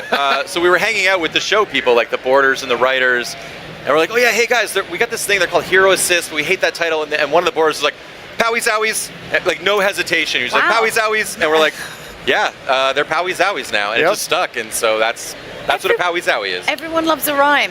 It's true. It's true. It is. Well, look, the game looks brilliant. Oh, thank you so much for coming and chatting to us. Thank you. Thanks for having us. Yeah, thank you. I can't wait to see it all. And now, earlier today, Graham got to go bask in the glory of FIFA. Let's check it out. Hey, thank you. I am here with Aaron from FIFA 18. Aaron, how are you doing, mate? I'm great. Thanks for having me. Fantastic. So let's start on FIFA 18 with your cover star, Cristiano Ronaldo up here. What is bringing Cristiano Ronaldo to FIFA 18 as the cover star bringing to the game? So Cristiano Ronaldo is obviously one of the biggest stars in the world, so it's great for us to have the opportunity to work with him. Yeah. He's done a lot for us. We're really working with him to try and capture his style and his motivation, but one of the things he's really helped us with is one of our new bits of technology, which is real player motion, which is changing the way that we're selecting animations in the game. And Cristiano Ronaldo's been at the forefront of that because we've been able to recreate his whole motion in the game at a level of authenticity that we've never been able to do before using this new technology. So you're really bringing in those signature moves, those signature, like, you know, those things that really make Ronaldo and other key players like that the players they are. Absolutely. His moves, his run style, his signature straight arm sort of run style. I can't do it, but how he does it. When you play him in the game, he absolutely looks like himself. And then also, he's an inspiration for us on other features that we've got in gameplay, like our dribbling overhaul. Getting responsiveness and explosion to the levels that they should be in FIFA is key for us this year, and obviously Cristiano Ronaldo embodies that. There is one question on everybody's lips. What next for Hunter? Everyone's hunting Hunter. Alex Hunter has booted. Alright, so one of the other things we have seen is that Alex Hunter is back. We're going to see the next stage of the journey. Like, how exciting is it for you guys to be working on this amazing new mode and this storyline, this hero? People think this guy's a hero now. Yeah, I mean, you heard the guys talking about the number of tweets we get about Alex Hunter when an England match plays. Yeah. He's become a star in his own right, and we're excited for this year to really double down on the journey. Last year's journey, massive for us, actually exceeded our expectations of what people would think about the mode. So we've done naturally what you do when you have a success like that on here. We double down. It's bigger, it's better, we've got more star power. Cristiano Ronaldo's in the journey. Alexander is a great player. She's a beast. Yeah, she is. As well as a number of other stars, again, that we're not naming at this point. We're taking Alex around the world. We're not naming all the places. We're trying not to give away too many spoilers. But he's going to be starting in Rio. He's going to land in LA for a preseason tour, and we're going to take it from there. We had a huge success last year. It's bigger and better this year. Show up to my show if you got no. This year's gameplay is probably the biggest leap in innovation that we've had since I started working on FIFA, which is over 10 years. What we're doing, we're focusing on the player, we're focusing on the team, we're trying to create drama in the way that you score goals, and ultimately we're going to set that in the most immersive atmosphere that we can create on year 2 in Frostbite. Alright, excellent. Of course, you'll be able to play FIFA 18 first on Xbox with EA Access as well, right? That's right, you get 5 days early if you join up with Access, so we're excited about our fans getting their hands on there early and giving us their feedback. Nice. Alright, but if you're here, like we are, you get to play it right now. That's right. So why don't we go and do that? No, let's do it. Thank you for your time, mate. We'll hand back to you in the studio.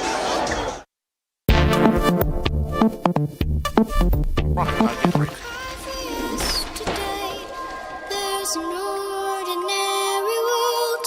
Somehow I have to find.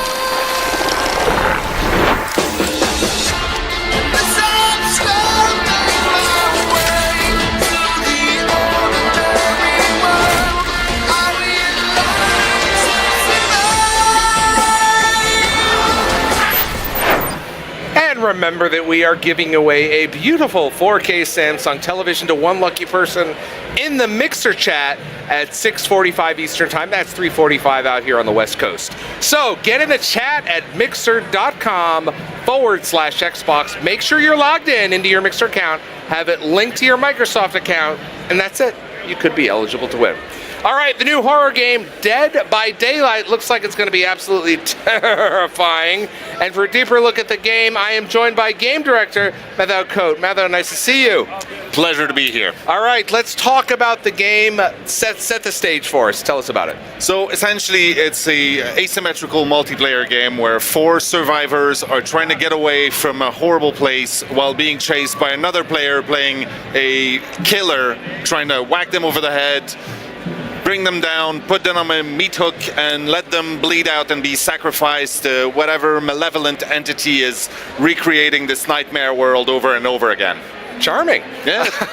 Now, the game started as PC. On the PC side, what can we expect the changes for the console? So today is our 1-year anniversary. Congratulations. Thank you very much. We launched here at E3 last year on PC. Since then, it's been quite a ride, and what we've decided to do for the console version is to add as much as we could from what was done on the PC. Obviously, we had to redo the UI, the menus to make it controller friendly. Exactly. Right. But the thing is, a year down the line, we had a much better understanding of how people want to play the game, what they want out of the experience, how the flow should go. So we essentially changed everything and forwarded that to the PC game also. So both of them will be very, very, very similar.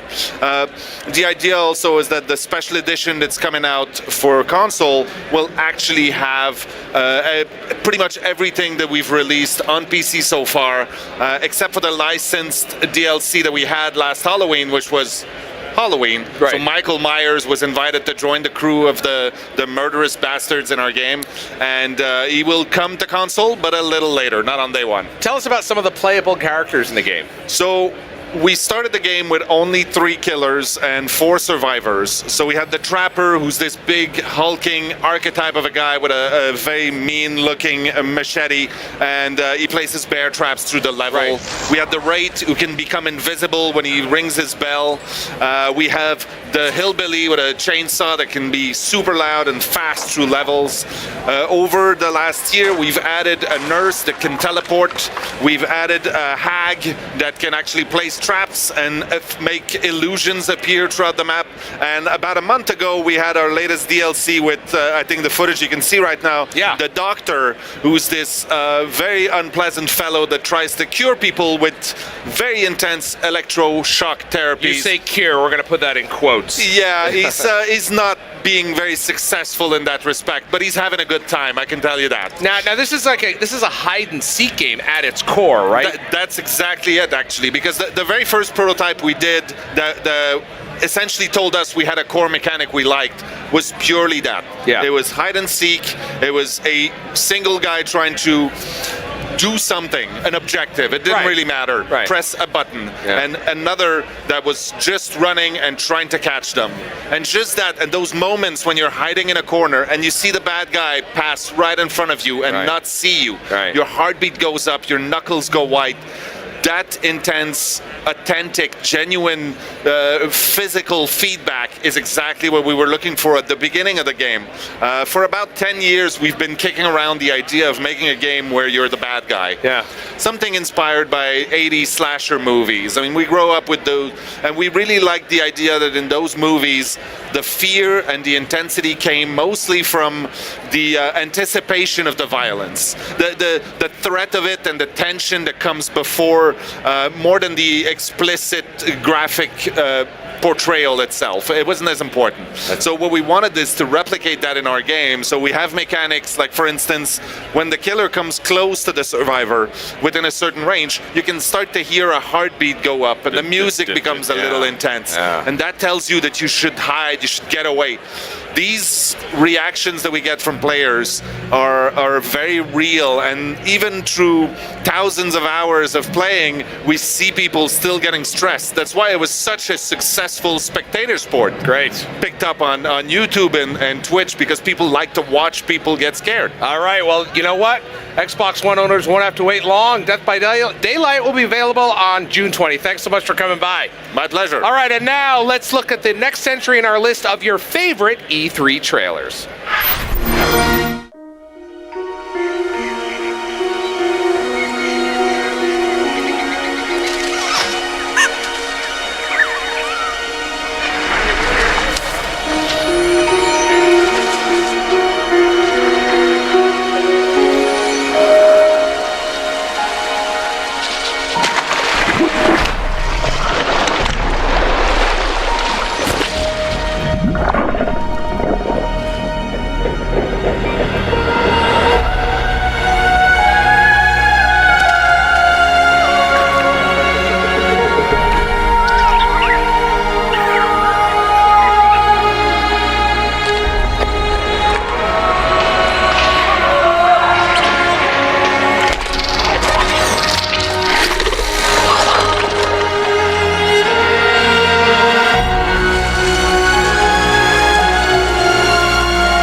And while we've been talking about a mountain of upcoming games, here's one that's out right now.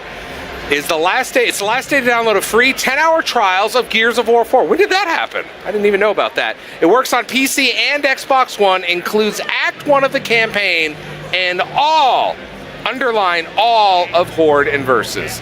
And once you download it, you can use the Windows 10, you can use the 10-hour trial anytime. Plus, Gears 4 is 50% off right now, and all Gears 4 players who pick up the Xbox One and get the Xbox One update for free in November. So go to Gears of War store page to download. All right, Monday on this very show, we revealed the world premiere trailer for the new Halo Wars 2 expansion, Awakening the Nightmare. And now it's demo time, baby! Joining me to put the game through its paces are Brian Gerard and Max Schlager. Max and Brian, thanks, guys. Nice to see you guys. It's great to be back. Yeah, Brian, so we're going to do live gameplay here, right? That's what I'm told. Because I said I am not having you guys back unless we're going to do it live. We'll do it live! Yeah. All right, so let's start it up and tell us what we're going to look at here. Max, want to lead in here? Yeah, we're going to be showing our new mode here, Terminus Firefight. It's a wave-based kind of horde mode, and Greg Stone is going to be demoing for us. This particular mode is really cool because you've got a base that you can build up like you would in your traditional deathmatch, but you've also got these new barricades and turrets and just waves and waves of enemies coming to get you. So Larry, you know about Firefight, right? I know it well. And, you mentioned Gears, similar horde mode. It's you versus just wave after wave of crazy amounts of enemies. It gets harder and harder in the game. You'll be able to play 3 people cooperatively. Yep. And I believe it dynamically scale and become more difficult as more players join in. So Greg's goal here is to try to stay alive. Our demo at E3 is 5 levels. 5 levels. And Greg's goal is to try to persist and not let them destroy the big spire we saw, which is called the Terminus. Greg, just a few million people watching, no big deal, buddy. So he's at it over there right now. So this is new. This is now available.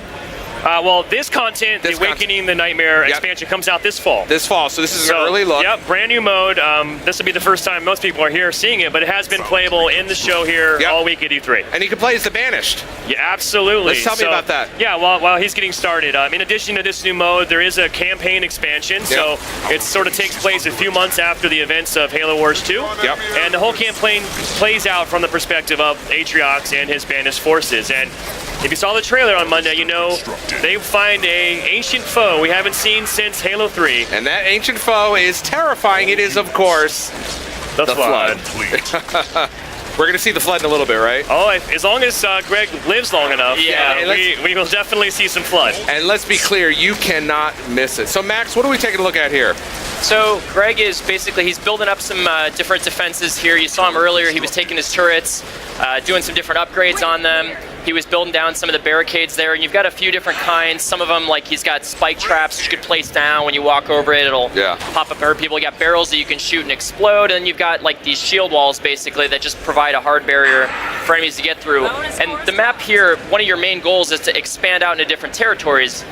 We have a special scoring system for this mode that helps make it replayable. So it's all about how you control your territories and how well you can basically defeat the incoming enemies. Right, so you can see he's getting ready here. Yeah, I don't know if you play tower defense games at all, Larry, but this is kind of like that. You'll notice in the mini-map right down there, it's showing Greg exactly where the enemies are going to be spawning from, and you kind of see their path. So, like a tower defense game, he could go along that path, build the barriers that Max described, add some turrets, and kind of soften them up before they finally reach his base. I mean, that's the interesting thing about Halo Wars 2, is that there's a lot of common elements from a few different games, but each of the different game modes there's a lot of completely different strategy. Absolutely. Right? Yeah, totally. One thing Greg hasn't done, I'm going to call him out right now. Of course, there he goes. Yeah, he goes. Halo Wars multiplayer is all about your leaders, right? Yeah. So we have 2 new leaders that we're showing off at the show here. That's going to be released this month as part of our DLC Season Pass. Yep.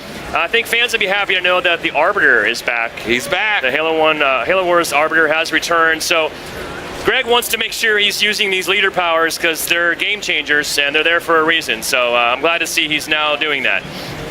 Yeah, and this in particular, every time we do a new leader, we're trying to do something that changes up the game style, changes up the way that you might play. So for the Arbiter in particular, he's got a lot of abilities that center around this rage mechanic. And so as you use leader powers, they stack up and they make your units stronger. Right. And it lets you use them more often. So it's really all about just kind of bringing in more constantly, and so hopefully Greg will have an opportunity to show that off on some of the bigger waves that come in here. We saw we saw a lot of the defenses, but can you really outline line by line some of the new defenses we can expect?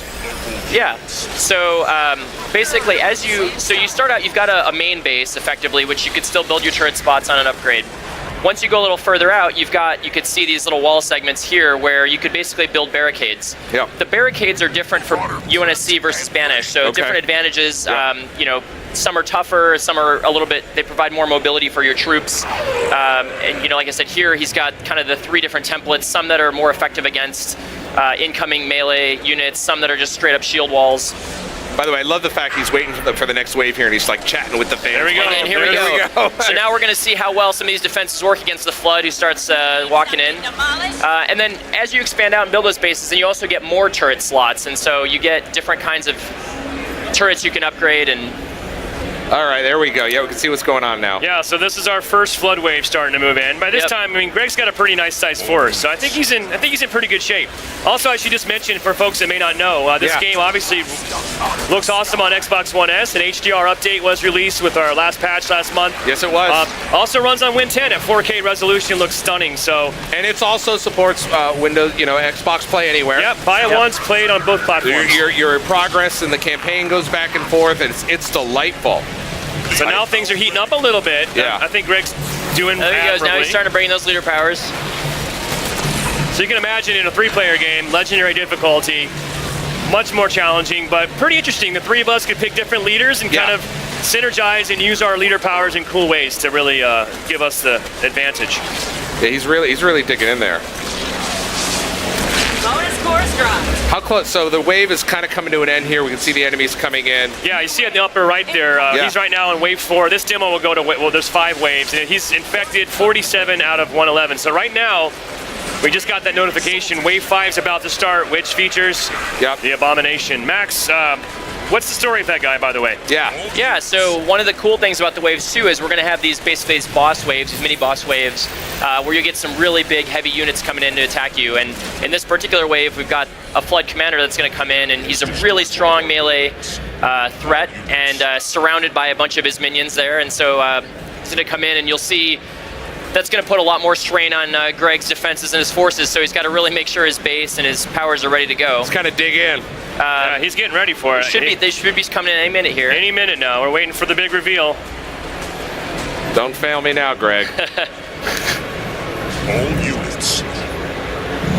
And, just tuning in, you're watching a little bit of Halo Wars. This is the brand new downloadable content that's coming later this year, right, Brian? Yep, it'll be out in the fall, Larry. It's a full campaign expansion. This is our new multiplayer mode called Terminus Firefight. Oh, here comes the Flood. There's the Flood. There's the big commander. God. Yep. Now we're gonna find out what Greg's made of. I'm having flashbacks to 10 plus years ago. Yeah, you know, it's been almost 10 years since we've seen the Flood. Look at that boss in the middle. That's the Abomination. Take him down, Greg. So one of the things he tries to do is pull these units across these different defenses that he has. He's trying to lead them on a little bit. That's right, yeah. God, the way those Flood swarm is unbelievable. Yeah, you know, they're not that powerful in their own right, but once enough of them get on top of you, in typical Flood fashion. Absolutely. All right, because he's going after the boss now. Yep. He's going to try and get around, and the bosses are always going to go after your nexus. That's the home part of your base you really got to defend, so that's where he's moving towards. Yep, it's coming down here to the final. Greg's already got 224,000. That's pretty good. Yeah, I mean, that's one of the cool things too about this mode is there's a lot of different factors that play into how you score in the mode. So you can choose your difficulty, that's kind of a multiplier. You've also got bases, and as you expand out, that increases your multiplier. If you lose them, it goes back down. How quickly you defeat the waves, and you know how many enemies you can destroy at any given time. All that factors into how you score. I don't think this guy's even going to get near his spire. He's just kiting him. He's kiting him around like an expert. He's doing a pretty good job here. I feel like he's making this look easy. I mean, that is the caveat. We did make this a little extra easy demo for the show here, but at home it's going to be certainly more challenging. Congratulations, Greg. And I think that's about it. Greg's going to do it. Apparently he's playing easy mode. Nice. Nice work, Greg. Nice work, Greg. Yeah. All right. Earlier this week, Kiki Wolfkill brought us a Halo plasma rifle that a bunch of you guys over 343 signed. And today we're going to give it away to a fan in the audience. Brian, you've been involved with the Halo community for a long time. Why don't you pick a lucky audience member? Wow, the pressure. Wow, look at this thing. Let me see. It's really hard pressure. I'm going to go for the guy in the ODS t-shirt. There you go. I'll let you. Come on down. Here. Bring him up here. I don't know how TSA will respond to this, but you're on your own there, buddy. Nice to see you, man. Take there you this go. thing. This is yours. Thank you. All right, we'll let you. Hold on, don't move. Oh God, boy. All right. Thank you to Max, Brian, Greg, and what's your name? Dustin. The Awakening the Nightmare launches this fall, and now it's time to get the latest and the greatest from the Fulbright Company. Here's a look at Tacoma, their much anticipated follow-up to Gone Home.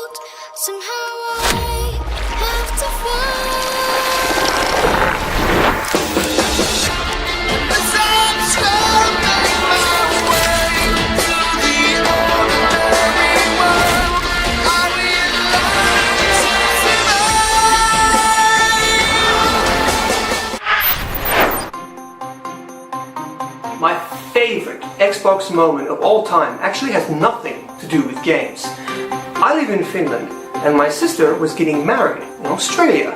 Unfortunately, I couldn't be there for the wedding. However, thanks to the magic that is Xbox Live and Skype, I was able to actually sit on the sofa here, all dressed up nice, and attend the wedding virtually. They had a TV and an Xbox set up at the wedding, and people were just coming by, talking to this television screen with my face in it. And if it wasn't for Xbox and for Skype, then I would not have been able to attend my sister's wedding, and I will always be grateful for that. So Skype team, Xbox Live team, thanks guys, you're awesome. Scorpio! All right, Graham, be cool, don't mess this up. Oh my goodness, I'm here with the Lord of the Xbox. Lord. It's Phil I knew you would like Lord of the Xbox. King of the Xbox? Don't call me that. No. Remember the time I called you head honcho and you didn't like that I don't either? like that either. All right, everyone, Part of it's the Phil team. Spencer. Phil Spencer, everybody, come on! Welcome to the show. It's a pleasure to have you here. It's a pretty cool stage, right? Right in the heart of the action. I like it. I like it in the middle. We did this once at the Brazil Game Show where we were right in the middle of the audience, and it was fantastic. All the energy the fans bring is just such a core part of our show. You know that. Yeah, absolutely. It's great to have them all around. So let's start with your favorite moment of the show, obviously apart from right now. Well, this is it. My favorite moment, honestly, at the press briefing when I got to walk out on stage for the first time. All the fans were there. It's such just an emotional moment for me when you're there. You feel all the passion from the people. They're excited. I'm excited. I'm trying not to mess up. But they bring such an energy to our press briefing, and you just see everybody who's going to come out on stage light up. I think it's fantastic. What is that moment like just before you step out? Like, do you do any centering, or like, what is it like for you? That's a huge moment. I'm pretty nervous before I go out. You know, I think about the thousands of people on the team that do way more work than I do to make all of this possible. I want to represent them the right way. I want them to be proud of being on Team Xbox. And I feel that. Like when I come out, I feel like I get the privilege to represent an amazing team that does amazing work. And I want to kind of, it gets emotional more for me because I think about all them, all the faces, some of them here, many of them, as you know, not here. Sure. But this is such a great time for the industry, great time for our team, and great time for gamers. Now, I know you're really passionate about independent development in particular, and I thought it was great that we had so much time in our briefing for ID at Xbox. Yeah. Why is that important to you? And are there a couple of titles that you've particularly got your eye on? Yeah, you know, the ID at Xbox program we announced on stage, we've had over 500 games published on Windows 10 and Xbox One. I think some of the best games on our platform have come through the ID program over the years. When we started this generation, I'll be the first to admit, we weren't really sure how the independent developer was going to play a role on console, had been more of a PC thing. But it's Chris Charla, the team at ID at Xbox, has done amazing work. The Darwin project was something I really thought. I love having the shoutcaster on stage. Cool, wasn't it? Yeah. He was amazing. Like he did that. I saw him do that like 4 or 5 times, and it was different every time. And he brought the passion every time. It was so good. And their interaction with Mixer that they kind of showed in that briefing, I think really foreshadows what we're going to see in game development as people start writing games that take advantage of not only the player but also give the viewer an opportunity to interact with Twitch and Mixer and all these things coming.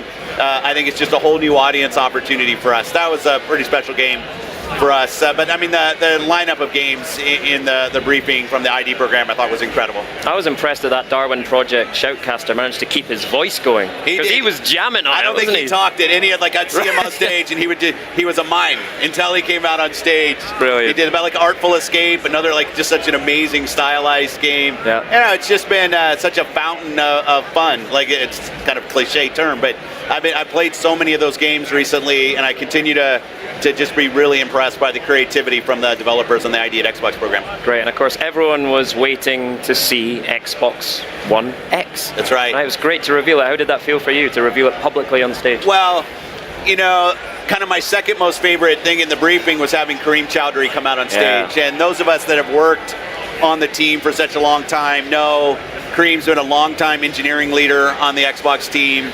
And he was very, very nervous to come out on stage.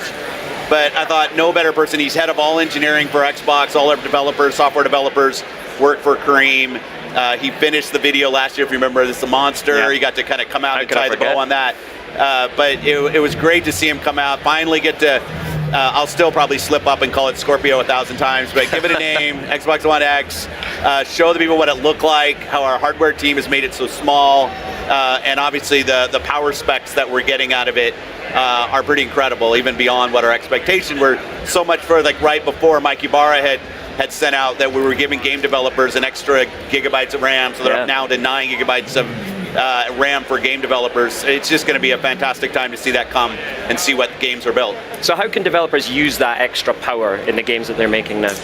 Yeah, you know, for us, it's always been about putting the tools in the hands of the developers and letting them make the creative and technical decisions they want to deliver the right games. I've had certain people tell me, hey, you should mandate 60 frames per second, you should mandate a certain resolution, frame resolution for the game. I'm not going to do that. Our box natively supports a native 4K frame buffer. It supports 60 frames per second. It supports checkerboarding. But if somebody and I'm going to put those tools in the hands of the developers and say, you make the decisions you want. We opened the show with Forza Motorsport 7. There it is. And you see a game that's running at 60 frames per second with a native 4K. But other developers are going to make different decisions, and I think that's, as a platform holder, we have to give the developers the best tools we can, the best hardware we can, and let them take that experience where they want it to. And don't get into this, we're going to mandate this number or that number. And that's how I think we'll end up with the best games. Yeah. What's been your read on the fan reaction to Xbox One X? It's been fantastic, the ones I've talked to. Now maybe I get a little bit of self-selection, but but it's been great to see. I think Xbox has always been about power in my mind, from working on the original Xbox, and now we get this we get the world's most powerful console as part of our Xbox line of consoles. I see a lot of pride from the long-term Xbox fans. But also, you know, the S console has done so well for us this year. When we launched it in kind of early fall last year, supports HDR, 4K Blu-ray, upscales to 4K. Yeah. It's